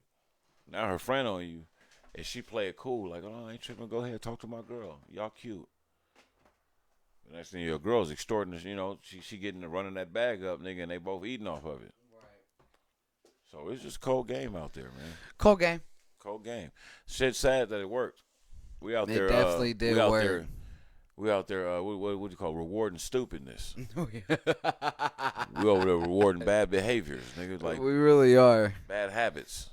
But that's like the parenting of like this generation anyway. It's just wild. Right. So, in other news, apparently Fat Joe and Biggie had an album that they were working on before Biggie passed away that consisted of mainly Tupac disses. All the songs haven't, seen the light of day. If you know anything about early Fat Joe and the Terror Squad, and if you really know your shit, man, like there was some loose ones out there. Big was kicking. Even Snoop said that. Like Big was kicking it to Pac, nigga, like some lyrical shit, real vividly and real like loosely. You just gotta go back and listen. Yeah, man. Shout out to Pac and Big. A lot of Big's lyrics went over a lot of people's heads. That's why they still rock tonight. That's why you can put on a Big album right now and it sound like a nigga that just got signed yesterday. Right. It's like a lot of motherfuckers like really didn't take they're now taking the time. Bro, shout out to Biggie. You gotta watch that shit called I forgot what it's called. It's on Netflix. Netflix got a new joint. I saw it. I just haven't watched it yet, but I did so pop watch up. That. It's the dopest Biggie joint yet because it shows it's just Biggie, bro. Like they get into all that other shit at the end because that's the story, but like the whole shit is really just Biggie, and it's a lot of D-Rock used to record everything. Oh, it's a lot. No, I did. Yeah, so he used to always have the camcorder, right? It's a lot of that, all that footage. You see Biggie and like you see this nigga singing and shit. So like you just get to his mom's like you get to see the evolution of her understanding who her son was, right? Because at first I remember she used to deny that nigga so drunk. Like no, he's a good kid. Because that's all she knew her son, right? So, I actually watched like the first part of that shit. I gotta watch the whole shit. I did watch. So I remember seeing all the like the backstage footage because it started with it at like the first couple of scenes he was in Detroit, right? I think so. He was doing Like, a show in nigga, Detroit and it's shit. son, it's dope. I And, remember looking at his crowds and I was like, damn, his crowds were. It humanizes Biggie for the first time, man. It Well, shows what's you. crazy It shows is you that he was a 24-year-old kid. he was doing the Coliseum shows that motherfuckers wish they were doing right now. You know what I'm saying? You see his crowds at some of these shows, nigga. Oh my god. Well, I mean, You're niggas talking is like doing the shows, '90s, nigga. Hip hop is bigger now than it was then. So like, there's bigger shows, but they just the energy and the intimacy Was of way it. different. And when you're from that era, you know the buzz around it. Right. You know what I mean? It's like we look at certain shows of Bob Marley and stuff, and we don't really get the full vibe because we don't know what time it was in the world. Like, Right. we wasn't there. Right. You know what I mean? But it's that type of shit, man. Like, and it's dope because I think it reintroduces him to this younger generation. And It does. You get to hear him and Pac rapping and shit like a lot more. Right. You get to hear Big freestyling like, and you meet this jazz musician that lived up the block. And they were saying that Big used to watch this nigga with all the bad women and nice cars, and he was fly. And he moved to Brooklyn because Brooklyn was starting to be the new safe haven of soul music and all that type of shit. And he was on. And Biggie stepped to him and just ended up becoming like best friends with this grown ass man. Right. And you know, Biggie was like Biggie was my little man. And he started teaching Biggie jazz and components and shit like that, and like putting him on this jazz music and like these drum solos and teaching him how to rhyme in pocket. And he's like, this is what you want to do? He's like, well, let's jazz, you know, like, and he said like dead ass, I was formulating Biggie to be a jazz artist. Right. But then that's when the crack era kicked off, nigga, and he started getting money. But like when they was talking about that, the similes and things like that, and the rhyme patterns and the delivery, and he's putting it over this jazz music that he used to put him onto. And dog, when they start playing the motherfucking drum solo on this jazz record, and then they start playing like Biggie's rapping, Right. bro, it was like he was rapping to that the whole time. Like they was like, oh, that's why niggas couldn't fuck with his pocket. That's why his shit is on another level, like, because he could say some of the most simplest things and it'd be fire. Right. So it's dope. It was dope. Man. I bet them songs was fire, dog, nigga. what you hear is If they I'm talking about the Fat Joe album. I yes. bet that shit was fire. Bro. I mean, you know it was Fire, nigga. You know it was. You know what I mean? Well, I guess it's crazy because I know how, out of respect, I know the type of dude that Joe is. He's never gonna put that out. Right. But dog, I would. But love what to be a nigga that's cool with Fat Joe and be able to listen to some of. I guess what Swizz Beatz and Timberland are trying to do right now is get a lot more of Big's songs that were completed that haven't seen the light of day yet out. Oh, it's a lot of them. Because one of the things that Puff said he never was gonna do is like use Big's like records and legacy to like uphold Bad Boy. Yeah. So it was a time where Puff didn't have no artist signed, and he just jumped on hella remixes of everybody shit and screamed Bad Boy. Made it happen. Before he went and was like, okay, I'll pull out another Biggie album and that'll put us back over top. So the world's not saturated with it. I think they probably got enough material to like do another album or something like that right now, and that'll be fire.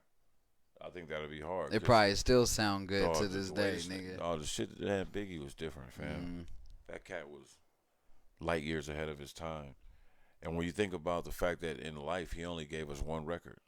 Yeah. He never seen what he never Life saw After light Death of day did. of his second album. You know what I mean? It's just like every time I'm reminded of that, I'll be like, yo, that's crazy. And now that I'm older than both of these niggas, like now that I've lived longer than Pac and Big, sometimes I'm just like, man, why me? Why do I get to live this long? Right. And I didn't, you know, thank God for it. But I have yet to like contribute to my culture like what those cats did. You know what I'm saying? Right. In the short time that they were here. When you think like Big was 24, fam. Yeah. 24. Same with Pop. Fam, I was not ready to have the whole world looking at me as like some kind of giant. Son had the whole East Coast on his back. Yeah. And like the whole city of New York was on his back. Like, yo, this nigga is our dude. You know what I'm saying? He finna put New York on again. Right. And just what he represented. Like, you know what I mean? And his talent. It's just crazy, fam. Like, when you think about how young these cats was when they was doing this shit. The same thing with Fred Hampton and Huey Newton. These was like 24, 23-year-old people. Right. You know what I'm saying? Like, affected the world and society to the point where we're talking about them now. You know what I'm saying? And you got cats over that right now with all the resources in the world to connect the world. And, you know, what is niggas doing with it? Like, what do you do with that? Something's missing. You know what I'm saying? Right. something's definitely missing. I don't have the answers. I don't know what it is, but you think back and like, damn, well, why aren't there any Fred Hamptons today? Well, like I said, I just think it's like Then I think there I is. think Though. it's semi a fear of. Well, I think Nipsey. I don't not even I don't think it's a fear. I think Nipsey I was a just modern day Fred Hampton. I just think they're not like I said earlier, like way early in the show, is they're not ready to become martyrs yet. Or they're not ready to have to live the life of possibly becoming a martyr. But there's a lot of young people that's within that space. You know, Right. like the Tamika Mowrys of the world. Like the government, if they knocked her off, she would definitely be a martyr. Mm-hmm. You know, there's people that's in that occupy that space. But the thing is, what I'm saying is that like Fred Hampton had become like he was like celebrity status. He's larger than life at one point. Yeah. Celebrity status, and so like. You know, like that national and sometimes even international recognition, and it's nowadays it's like a rapper, Yeah. or it's LeBron. You know what I mean? It's celebratorial. It's somebody that reaches everyone's living room, and then we're waiting for them to kick up some shit. Right. You know, and that's not a bad thing because Nipsey did it. Hov does it in his own way. Nas does it in his own way.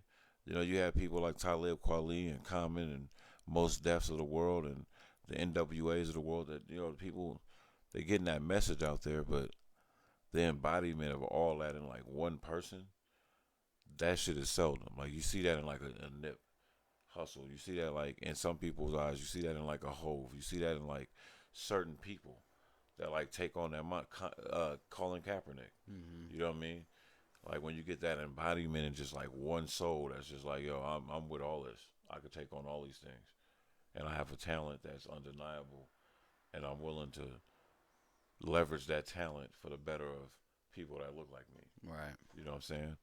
I just think that you can't downplay that. You know. That leads us to like one of the topics you had. I remember. We was talking about 6ix9ine, but I can't remember exactly what the nigga came up for. I'm so sick of talking about him. Yeah, after this, we're gonna dead Duke. But Duke was wild. Him and 600 Beezy got into it over Instagram, and then I guess after Beezy said, "Nigga, you gonna die" or whatever, if I catch you type shit, he had a warrant out for his arrest for what was said in said Instagram video. For terrorist threats. Yeah, pretty much. Hey man.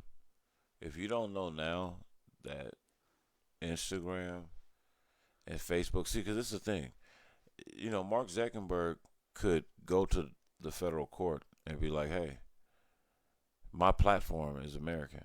My platform is a free speech. So when a guy says, I'm going to fucking kill 6ix9ine on my platform, Right. he's just expressing himself. Unless there's evidence that he's literally trying to murder someone. Right. Mark Zuckerberg don't give a fuck about 600 Breezy. No, he don't. And Mark Zuckerberg don't give a fuck about any of these niggas that get on this platform and do stupid shit that can incriminate them. But that's and like, that's not, hold on, and that's not his job to. It's not at all. It's really not. Like, so like, what are we talking about? You feel me? Like, come on, my guy. Like, if you was gonna do something to this dude, you would have done it. Do it. Right. But you don't need to tell us that you're gonna do it, because once you do it, we're gonna know that you did it. Exactly. Yeah. So like, that's how we know that you're not gonna do something. If it's about your clout, you're gonna get the clout. Yeah. Just go do it if that's what you want. Mm-hmm. Killers, hey, you know what's crazy? Killers get clout every day. They do. Don't get out of jail for it. They do, and you know what? You'll be probably held in high regard in jail if you kill 6ix9ine. Can't get. I mean, maybe. Not saying that don't nobody need to go to jail. I'm not glorifying that at all. But it's almost like some motherfuckers would hold you in very high regard if you killed 6ix9ine. And you know, I'm gonna go on one of my rants. This is the thing about me. Like, I don't trust these. I don't believe these niggas. I don't believe none of these gangster niggas. Like, if you're a gangster nigga, I'm speaking for myself. Akeem Magic Gordon don't believe you. Because if gangsterism was real in the black community, George Zimmerman would have had his head knocked off a long time ago. If gangsterism was real in the black community, nigga, it wouldn't be no niggas in prison. Because y'all would shoot that motherfucker up and go get y'all boys. Like, it's always gangsterism, nigga, but only towards black people. Right. Only towards poor people. The so-called weak.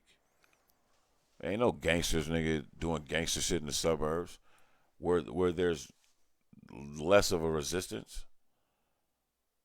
They have too much respect for those people. They don't respect the people that they come from.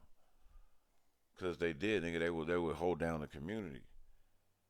It wouldn't be no cops like Officer Chauvin, nigga, that's on his second body of a black person. Because he would fear the black gangsters. You wouldn't be able to take little kids out like Trayvon or knock off nigga the XXX Tentaciones of the world, right. Because you would have to fear the gangsters that were like no. So I don't like it, man. Them niggas ain't nobody no gangster.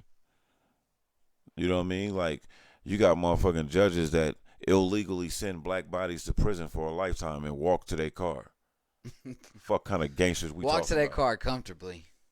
Go into their house comfortably. We talking about? Because I know when the Italians moved to New York and they was getting treated like niggas, they separated that shit real fast. Because the judges that was hopping up charges on Italians and the white men that was jumping Italian school kids for dating regular white girls, nigga, they started getting missing. Yeah. Houses start blowing up. Horses and heads. DAs and judges start getting mailed pictures of their family at school and at work. Like, yo, we gotta drop them charges, nigga. Yeah. So that's gangster, right? And they all did some criminal shit in our community. They didn't sell drugs in their community. They came to the black community and sold their drugs and poisoned the neighborhood. Because a lot of like Italian families didn't even want you selling drugs at one point. Right. Drugs didn't come till way because they didn't later want in the that game. shit to come into their community. Yep. And that's exactly what happened. And they also knew that the drug game was set up for black people and Hispanics to get caught up in and go to prison over. They knew that, nigga, you're going to go to prison for a long time. Nigga, America ain't going to let you get rich selling drugs. Not at all. They knew that. They're going to open what they call a good old RICO case on you. But you got to look at it. Like, the Italian mafias and shit, like, was tapped in with the American government. Yeah. Like, if you look at the Frank Lucas story, he didn't get caught. A fucking cop that had relations with an Italian mafia family was sent to tell him, yo, you got to buy your drugs from us again. He told them niggas suck dick. Federal indictment. Yeah. They didn't indict the Italian family. Until he starts telling you something about them motherfuckers. And they still didn't indict those ones. Like, you know what I'm saying? Like, go look at that case. Giuliani became a star off that case. Mm-hmm. And Nicky Barnes and Frank Lucas. Like, I mean, it's just Richie Roberts was given special privilege to arrest this nigga, try to extort him, and when that didn't work, he said, oh, what the hell? I can get him off because I know he didn't do nothing. Yeah. And went and represented him as his defense attorney. Yeah. And beat the case for him. The case that he set up. Man, this shit is American history. This shit is all fucked up. It did vary. You know what I mean? Like, but that's what American history is rooted off of, is just fucked up stories. It's crazy. And fucked up shit that's happening, fucked up shit that's and the reason why blood that's spilling in this fucking country and shit. I like laughing at the 6ix9ine shit because I know it get on your nerves. The reason why I like talking about the shit is because, bro, gang culture ain't did nothing but break my heart. Unfortunately, nigga, I grew up in an area that was heavily gang influenced and very street and very grimy. And it's a lot of carnage, bro. It's a lot of young kids dead. A lot of niggas locked up for fucking football numbers. I don't know any successful gang members. Right. And the one thing that they all got in common is if they survived to be an OG, they all will tell you not to be in a gang. Yeah, that's real. They'll tell you. Go listen to Big U. Go listen to Whack 100. They ain't recruiting nobody to be gang.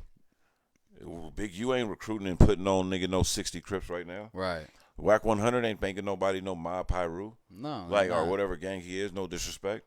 But that's not what they're doing. It's crazy to me, man. Like, I'm talking about a lost generation, dog. I'm talking about genocide on a whole generation.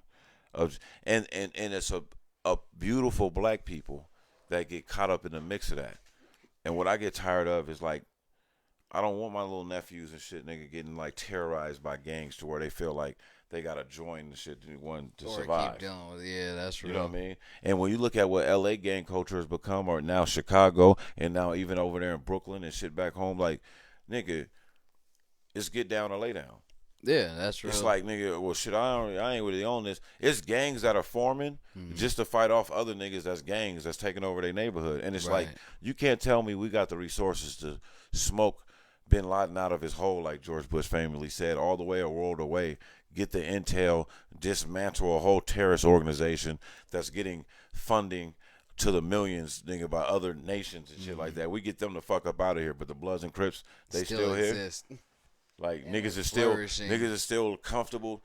And if you look at the world right now, motherfuckers is getting clipped in broad daylight. Mm-hmm. They shooting niggas in broad daylight, going to niggas' grave sites, shooting up the funeral.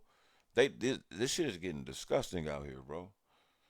And we live in America that wants to patrol the world. Mm-hmm. What about the hate crimes and the human crimes that Americans are afflicted by? The only thing is, like, people don't realize it. It's hard to leave. You can't just walk your ass out of America. You can't. It's real hard to leave America. There's a So, lot of... most felons, and if you're a felon, you can't You'll ever leave the never country. leave You're a slave America. to America if you Yeah. ever commit a felony, whether And you did it or not. And okay, And think this about is how where many people okay, so cop this to is felonies this is for where lower I won't pleas. usually use the word slave. Prison makes you a slave Prison is in slavery. almost all aspects of life, even when you walk out of that motherfucker. Because if Prison you're is a on form of slavery. if you're on parole, you're still a slave. No, prison is a form of You know what I'm slavery. saying? And the thing Parole is, probation, that's a form of like, slavery. think about that though, dog. Like, there's men and women that make millions of dollars off private prisons that are obligating themselves to different cities to where they're contracting. Like, we will be up to at least 78% at capacity at all time, or there's a fine. We know that those judges go viral, those district attorney members go viral, and they go home in the same city with all these gangsters. Their kids go to school and hang out at the park and play Little League baseball in the city with all these gangsters. They don't have no type of worry in the world. No, They nigga, gotta look over their shoulder. I don't have they no sleep, ear. They sleep very well at night. They Bro, spend all them checks something they happened get to from me. doing this well. I got to a certain Like- age, dog, and something happened to me. I don't want to hear no nigga on the mic telling me he's gangster and what he'll do, because I know that, like, you're the new KKK. You only kill black people, so I know what time it is with you. You know what I'm saying? Because I seen the motherfucking Proud Boys come down to a fucking peaceful protest in Charlotte, Carolina, and murder people, and push down and beat up old black women. Yeah, nobody came out. I ain't see a gangster in sight. No, I ain't seen no red or blue flags on the block. I ain't see a gangster in sight. It's no gangster in Florida, and I love the state of Florida. But if there was really black gangsters in Florida, then George Zimmerman wouldn't be alive. He wouldn't be braggadocious about killing Trayvon Martin at 17 years old Out here signing Skittles and getting packs off. and shit. He wouldn't be auctioning off Skittle packs and doing raffles to sell off his gun that he killed them with and bragging about it and doing articles. And yeah, man, that's where we are today. We just got to keep it real.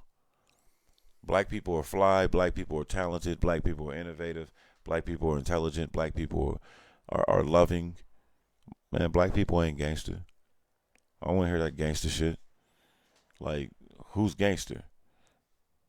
Donald Trump is a motherfucking gangster. And if you don't know that, you're the one that's deceived. And Mitt Romney and Lindsey Graham and Mitch McConnell, these are gangsters.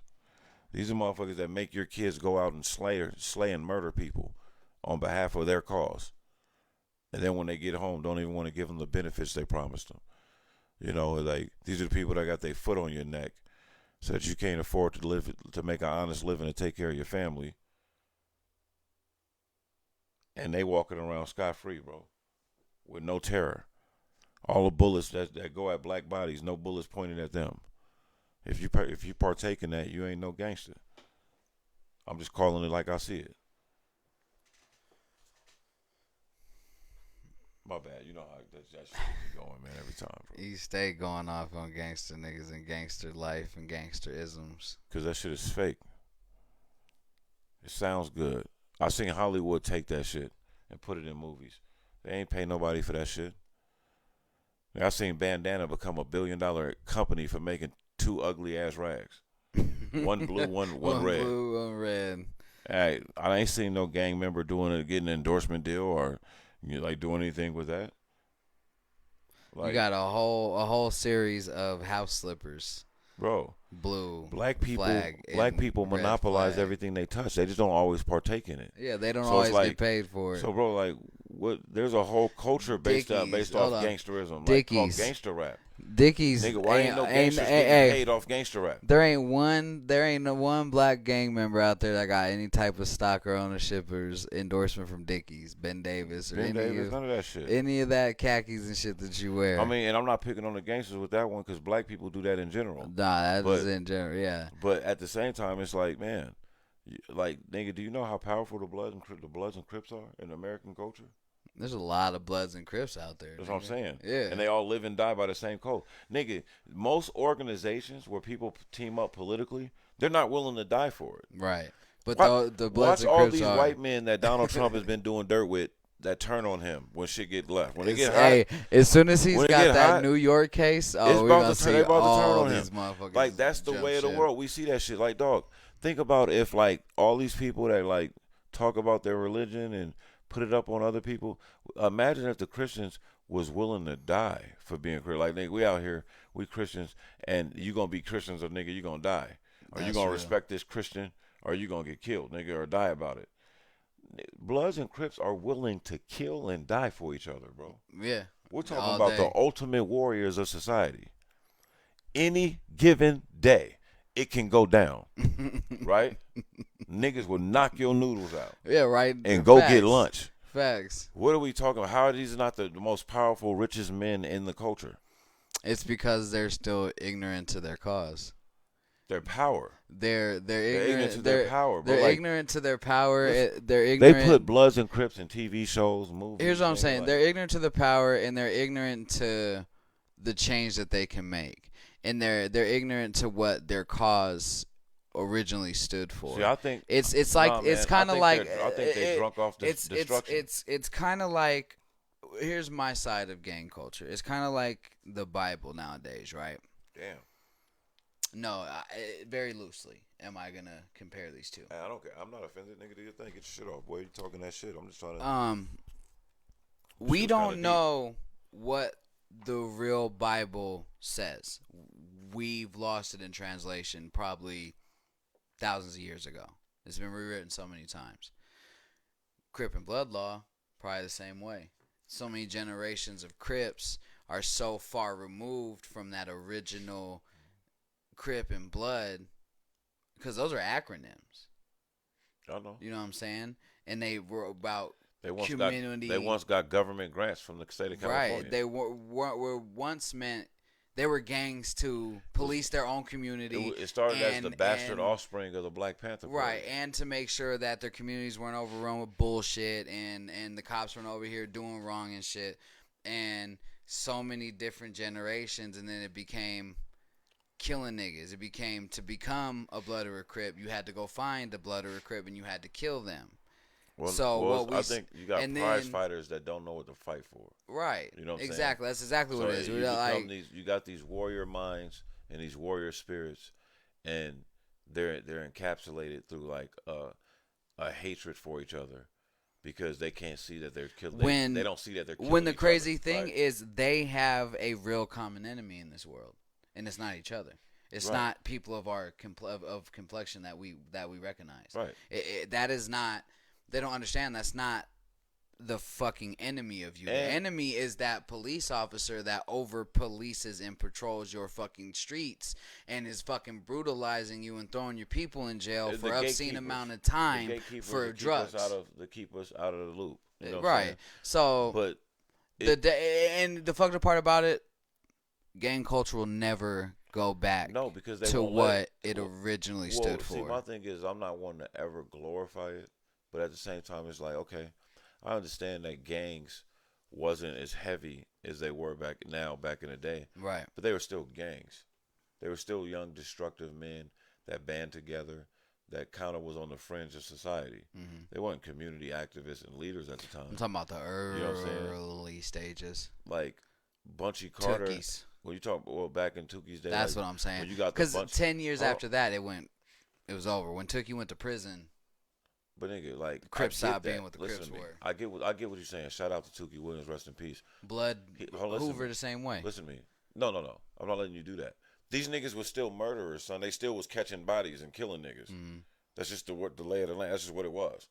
So these are great men in certain lore. Certain lore. But yeah. nigga, they was knocking niggas down, nigga, too. So like, well, yeah, because that's what Tookie went to prison for was murder. They wasn't Malcolm and Martin. No, you know what they I mean? weren't. Although some of those elements might have been in them, right? No, I'm just saying they were probably Malcolm and Martin for that community. But they didn't uplift what I'm the fucking the what masses. I'm speaking to is the carnage of black bodies. I'm speaking to how do we go to like nigga 60 something where nigga you my brother, right?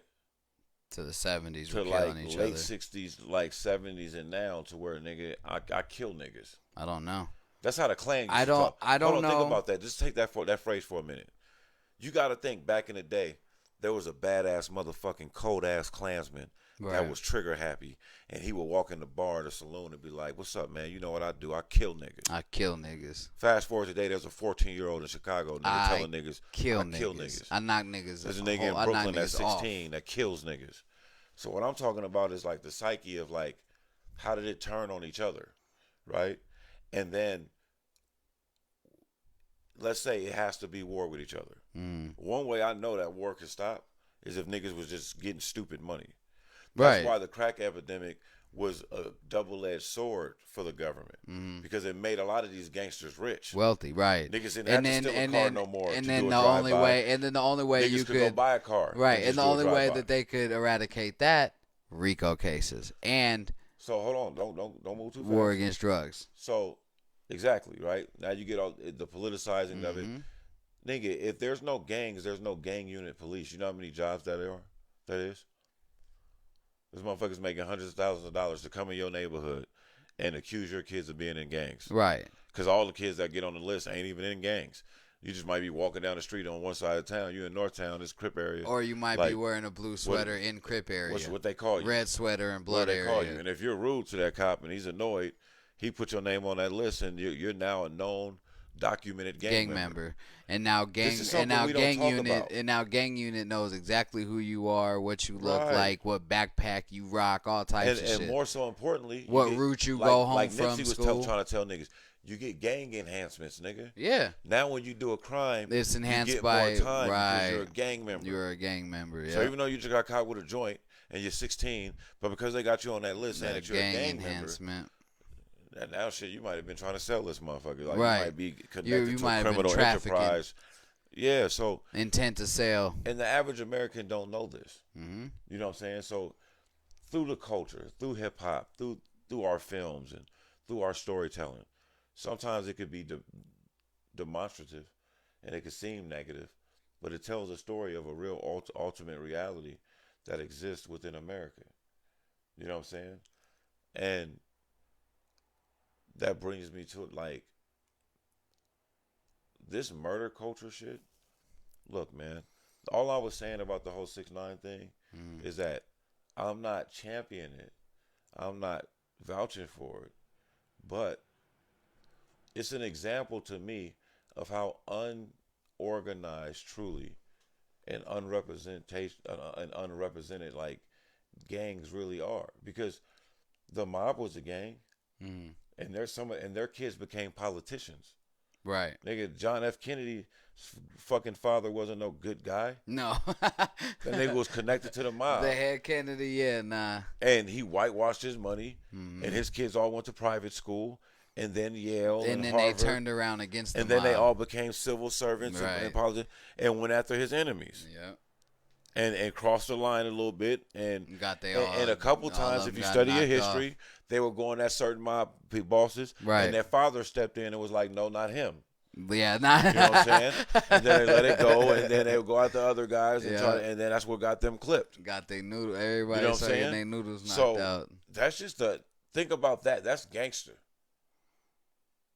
Like, you niggas is out here killing each other and dying or going to prison. Yeah, think about how gangster that is. You knocked off. Hold on, to the point where not only if you even get to have children. Right. You're not there to like. You knocked off the Kennedys, nigga. And then think mob. Your gang is so influential with pop culture. It's so recognized. You niggas could all be rich. Like, you should get $100,000 when you join the Crips. They should be that rich. Right. You should get $100,000 insurance plan, 401k when you join the Bloods. They're that rich. And it's like, when I see my brothers like that, I be like, damn, bro, you niggas are supposed to be leading the movement.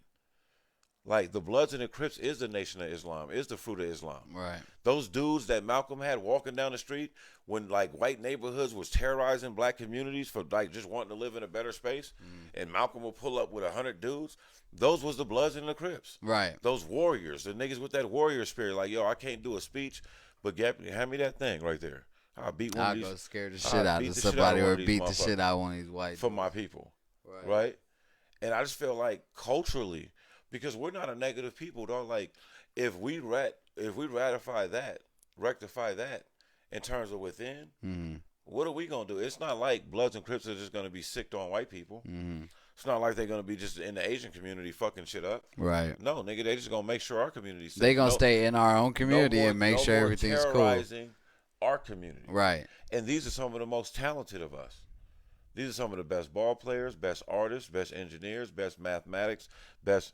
You know, I know cats that's gang that ruined their life in gang culture. Right. That literally, nigga, was some of the best ball players I've ever played against, or that literally drew the best pictures I've ever seen. They were like one. They were before, like when they decided to join a gang, they were like that one step away from getting away completely from everything on their talent. You know what I'm saying? I mean, I guess that I'm sure that happened with some people, but or some just missed the bus type shit. By the time niggas got consumed in gang culture was really like junior high school, right? Which was right around the time I left. That's when like I started noticing when I come back home, like, damn, that nigga did what? Like, you know, I would come back home and niggas be like, you know, so and so, not saying no names, like yeah, man, that's my guy. What's up with him? Let's pull up on him. Like, nah, nigga, that nigga is straight killer now, nigga. He got like 8 bodies. Can't even go kick it with the nigga no more. He ain't even the same dude. That nigga told me he wanted to be an R&B singer. We used yeah, to he Michael Jackson together. Ain't even the same dude no more. This dude is a whole killer now. And it's like one of the things that I learned, the reason why we're in this space right now having these conversations, fam, like the reason why most people that know me is because I had a mom that watched a black community turn into a black hell. Right. And when she, you know, she like would sweep crack vials off the court so I could play ball. And, you know, some things happened, man, and she just was like, fuck that. The only place she knew was I'm going out west. Like, and it was bad out here when I moved to touchdown, but like it wasn't Brooklyn. Right. You know what I'm saying? Like, said it wasn't Brooklyn bad. It wasn't Brooklyn. And, you know, the shit that my cousins was getting into, and of course I'm a house full of girls, nigga. I'm running behind my cousins. Yeah. Nigga, like, them heroes to me. My big cousin to this day. Right. Hero to me. Like, nigga, and you can't tell me nothing about him. But then as I'm older, I understand that, like, yo, fam, if he got to go to school at Sparks High School, he's a good kid. His whole life would have been way Probably different. Went and played ball somewhere or did something different, did music. Like, his whole life was different. And he had already pulled himself out of the mud. He link up with Dipset, nigga, and go down for a body. You know what I'm saying? Like, but he was in it though. Right. Like, he's not just a bad person just out there trying to catch bodies. This nigga's trying to kill him for what he's into. Right. And when you understand that, it's just like, damn, bro, like, this is in America? Because Tom Brady is literally from like 30 minutes away from where Marshawn Lynch is from. Right, yeah, exactly. Why don't we think about it like that? Like, so when you do an interview with Marshawn Lynch and you're like, yo, Marshawn, like, how was it to survive your neighborhood, like with the gangs and the violence and the murder, the poverty? But we don't ask Tom Brady. Tom Brady don't have a story, nothing Brady like that. 7 Super Bowls and nobody ever say like, yo, how did you survive the Bay Area? Like, you know, how did you stay away from all the drugs? Because it's not designed to. He's protected. Right. Yeah. He's always had that privilege. He's always had that privilege. Them so-called black gangsters ain't going nowhere near Tom Brady. No. Fucking up his community value in his neighborhood. Not at all. Same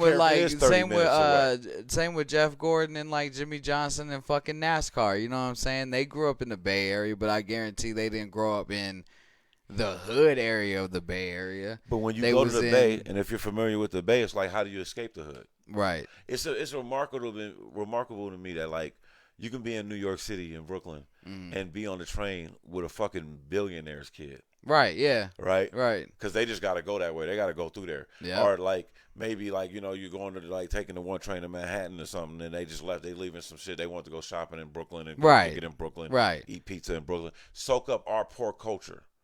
and then leave and then and go home back to to the suburbs where right. like where we can't even go walk They around gonna go at back to Manhattan without getting harassed by the cops. right. Like, what the fuck y'all doing over here? They You don't gonna live go back, over here. yeah. Nigga, you from Brooklyn, go over the bridge. Well, that type of culture, like, my nigga, like, it's something about that that's always been remarkable to me. Like the blindness of it all. Like, you see how shit is over here. Yeah. You over here for the like festivities, shit like that, the people, the energy. Nobody bothers you. Nope. You're safe. It's safer for your ass to come over here than it is for me and to walk go down over the there. street than it is for me. And I'm born here right. to walk down the street and fly in a nice jacket and watch or something. You good, nigga, like, because they know you off limits. And we're bad in both places. We're right. bad in our own That's hood, and saying. we're bad in their but then neighborhood. I try to get away from my neighborhood. That's dangerous. Right. And I take Shorty over the bridge, and we going, me and my man's kicking it, want to go shop and eat something nice. We have to deal with, what are you doing over here? Right. We have to justify. We got to look. Why we're over right. here. Yo, I was just leaving work. I work here. Or, I was getting something to eat. Like, there's no place to eat. We can't just walk down the street in Manhattan. They're going to be like, there's no place to eat. Looking through windows and shit. You can't get pizza in Brooklyn? Up, right. If you're on the Upper East Side, you on Upper Midtown, like, nigga, it's going... You might run into that. They don't want the cops gonna roll up on you like, what you doing over like, here? You got business over here? It get to a certain time at night, it's like, what are you doing still over right. here? Like, all the shops is closed, nigga. Like, ain't no shopping. And they rarely gonna believe that you live over bro. there. Like, they gonna and don't be in no nice ass vehicle, cause then we gonna a whole line of questions. That just takes it to another level. You know what I'm saying? But I'm just talking about like these cultures. Take the Bay Area. Right. You got Oakland, Richmond, just like that. A part of San Francisco. Nigga, it's hell over there. Hell. You got all this money and nigga, the Tenderloins in San Francisco, East Oakland, motherfucking West Oakland. Nigga, you got so much fucked Vallejo. Nigga. Hold on. I'm talking about like just these certain pockets, right? You got these certain condensed pockets. Right. High crime, high poverty. You got all this exclusivity because, like, you got Oakland, but then you got the Oakland Hills. Yeah. You got Richmond, but then you got the Richmond Hills. Yeah. You got San Francisco, and you got. I remember kicking it with like ex of mine, and she had a friend, from the Bay, and I'm thinking it's like, there's no way this white girl's from the Bay, like. She's suburban as fuck, nigga, rich as fuck. Like, yeah, we're not realizing she's from the suburban part. She's like, of the Bay. I'm from Richmond. Like, and she's like, I remember she was listening to like hyphy music and she could dance a little bit. Like, right. So I thought, okay, well, I know white girls from the hood. Like, maybe she is, but she don't sound like it. You know what I'm saying? And she don't look like it, but she's acting like it, but in an authentic way. But she wasn't for the hood, was she? I was conflicted by this chick, and like, right. Nigga, she lived in some of the most exclusive shit I've ever seen to this day because she lived in like the Richmond Hills. Oh, okay. Like, well, you really are just. And I heard Tupac. I heard Tupac talk about this being a New York nigga when he moved to the Bay Area. Right. He said in Marin City, he's like, man, the crazy thing about here is like when you're in New York, it's all mixed in. Mm-hmm. You know what I'm saying? Rich people blend in well with poor people. In right. New York They City. do. They do. Right. That's real. But Detroit, all that Chicago. It looks rich people completely blend in different. well right. with poor people. But they have to for survival, right? You come to the West, but when it's you get to separated. the West Coast, they have separated poor people from rich people. And like he was saying, like when he first got to the Bay in Cali, he was like, "Yo, it's crazy because it's not that it's rougher than New York. It's not more poor than New York or more dangerous. Everything is just condensed. It's sunshine and like beautiful out here, right? But you just don't get to enjoy none of it. Like you're looking up every day in the worst neighborhoods and niggas is getting killed and niggas is selling crack and dope fiends around. But you look up in the sky and see the multi-million-dollar homes, right? That you're not going to be. And for these motherfuckers to go to the game, they have to drive pass right through here, right? And so you seeing Bentleys and Rolls Royces and Rice cars and people living a great life. Driving by you like, yo, this is a life that you don't know about. Yeah, and they're looking at your shit like, oh, I'm glad I never have to come over here. Fam, it comes to a point where if America is truly not as racist as it used to be, when do we want to fix that as a nation? That like when do we not say that like, yo, every nation, every culture within this hub deserves a middle class shot lifestyle. at that house. Not even a shot, nigga. They deserve it because in Great Britain, you got that. And in Canada, like I'm not saying there's not poverty there, but poverty's different. Yeah. Like people should go watch that documentary Michael Moore did, Capitalism: A Love Story, where he was at in Great Britain, and he was taking people that if you took their salary and brought them to America, they live below the poverty line. But they're doing just they're fine. on like government aid and Right. like, might get food stamps. But over there, they were able to afford to take this one lady. She had this little vase with these little vases with like sand in it. And Michael Moore's like, yo, what is this? She's trip like, she's taking. It was a piece of sand from every place she's been in the world. And in her culture and in her community, right, she's considered lower class. But here she'd be poverty. But look at the poverty. Look at the bright side. Free education, free health care. Yeah, there you go. Yeah, those two alone keep you out of debt. And a government funding housing program. Dog, I remember Conor McGregor, part of his story on his documentary when he's making his ascension. He lived in a government funding housing program. I think I did see that too. And they showed it. And I'm like, dog, there's niggas that live in the projects and in trailer parks in America that would fucking cut off a finger to live there. Right here, right? Yeah, exactly. But Ireland is considered poor in America. Like they want us to believe in America. Oh, Ireland's a poor country. Like they got it bad over there. No, they don't. No, motherfuckers got it bad right here. Over here. You got people living in like Beverly Hills and like certain parts of Manhattan and Soho and all these exclusive neighborhoods. And what it comes down to is that American culture, Americans are okay with having poor, third world level poverty in America. Otherwise, you wouldn't have the gatekeepers of the rich like the Republican Party trying to like stop a sensible thing like, yo, $15 ain't shit, fam. That's child's play. You can't really do a lot with $15 an hour. We should at least make that the fucking floor. $7.50. Nigga, that's 6 feet underground, nigga. That ain't even the floor. That's 6 feet in the that's 6 feet in the ground in the coffin. Just real shit. Because I didn't want to be like I was in a hurry to come over. I wanted to get here as early as possible. Right. Right. Which I still could have came normal time. Whatever. Nigga, the national minimum wage is like $7.50 something. Right. Right. Fam, I just chalked it up to myself like, damn. I'm gonna just use the ATM at the corner store and pay the $3. Right. That's $4.50 away from minimum what wage. The national minimum wage is. What of the ATM fuck can I fee afford to do for me and my family off that on $7? If me, my wife, and 3 of my kids work, we still barely like. And people are okay with that. Like, and the thing is, the people that are in like leadership roles and that are empowering these people to not be okay with this are usually people that like woke up rich, that was born rich. These are motherfuckers that like are 3rd, 5th, 6th generation wealthy and are like, no, we can't do them. No, I want to pay these politicians. You motherfuckers never. I'm gonna pay these group of politicians to make sure the minimum wage don't go up. Right. My corporate buddies don't want to have to pay Americans. Motherfuckers have never worked a day in their fucking life. Come on, fam. But have the nerve to have anything to say about what minimum wage. You don't even earn any type of hourly wage. A story about their grandparents or great grandparents right. that came to this country poor that worked as a farmer. What they don't tell you is the inflation is different. Yeah, your grandfather got an honest living wage, nigga. Right? Yeah, so $7.50. I don't give a fuck about because he wouldn't have did $7.50. $7.50 was a wage that was livable back in like the early '90s. Bro, honestly, you can argue not even then. You could have probably slightly lived off that. No, fuck that. I would say mid-'80s, dog. Like, because early '90s, $7.50 was like $15 is going to be if they pass it now. That's real, yeah. That's what that would have been. The ground floor. It would have been, Right. It still don't put a dent shit. It would have been like, oh, if I work some double time, nigga, and get some time and a half, I'm going to have a fat check. Mm-hmm. Like, that's what nigga if was I getting bust as a my kid. whole ass right now. I was making that money as a kid at Foot Locker with no bills. So, I mean, imagine. Yeah, it don't make sense that I should make the same minimum wage I made as a fucking teenager if I did it as 30-something. Fire that up. I forgot about that motherfucker. Nigga, you gonna appreciate this, fam, because you got children. Nigga, like, they was in Great Britain and shit, like, they don't pay for childcare. No, they don't. He asked the dude, he's like, yo, so when do you guys got to start paying for your hospital bills? They was walking out with their newborn baby.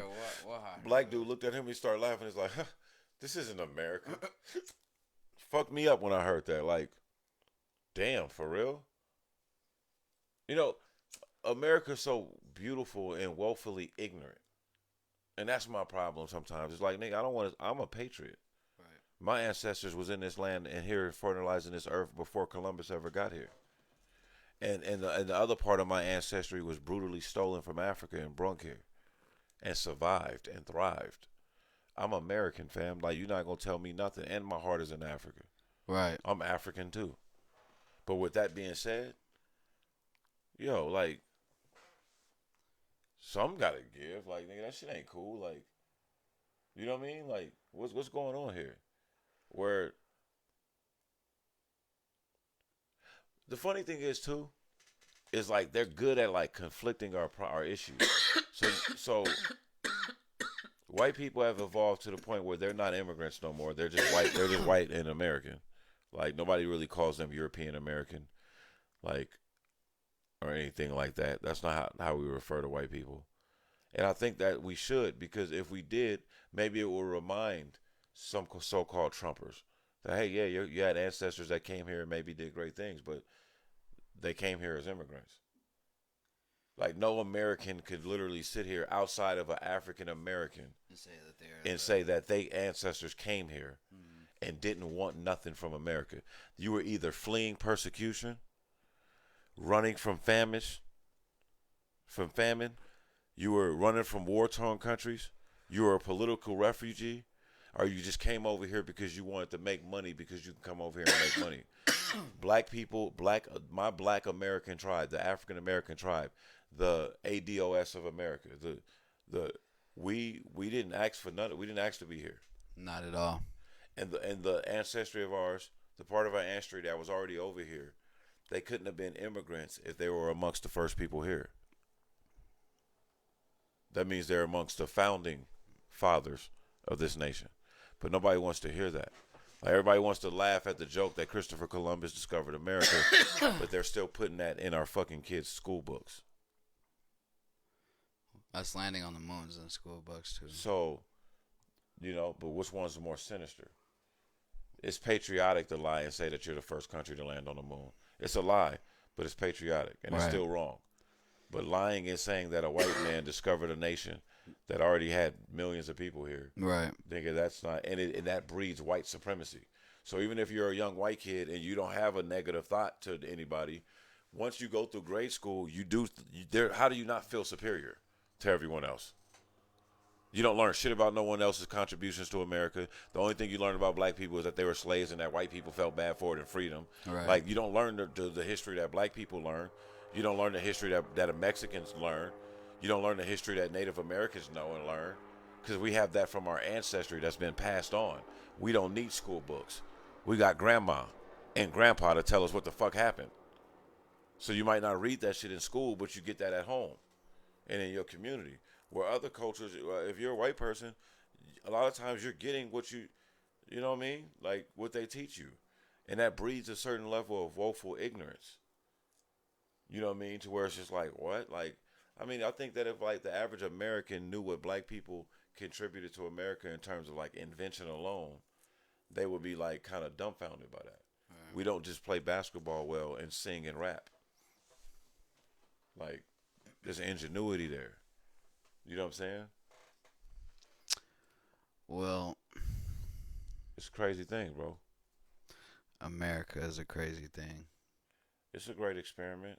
It's something to remind yourself. You gotta look at it like that. If you looked at America as an experiment, you'd be like, God damn, this motherfucker's crazy, because dog. This shit done went through so much shit. History was like America. Like, we don't have a king. Yeah, that's real. We don't have, like, this is an experiment, and we're still a new country compared to, like, all the other major countries. Like, fam, like, Europe's been here forever. Like, Africa's it's only a matter of time for that shit fail. Yeah, Africa's been here forever. Well, Germany and all. I'm just saying, like, well, not the yeah. There's other Egypt there's and all in them have been here forever. Yeah, there's China, like, there's other, like, places in China and, like, China's one of, like, the oldest fucking countries there is.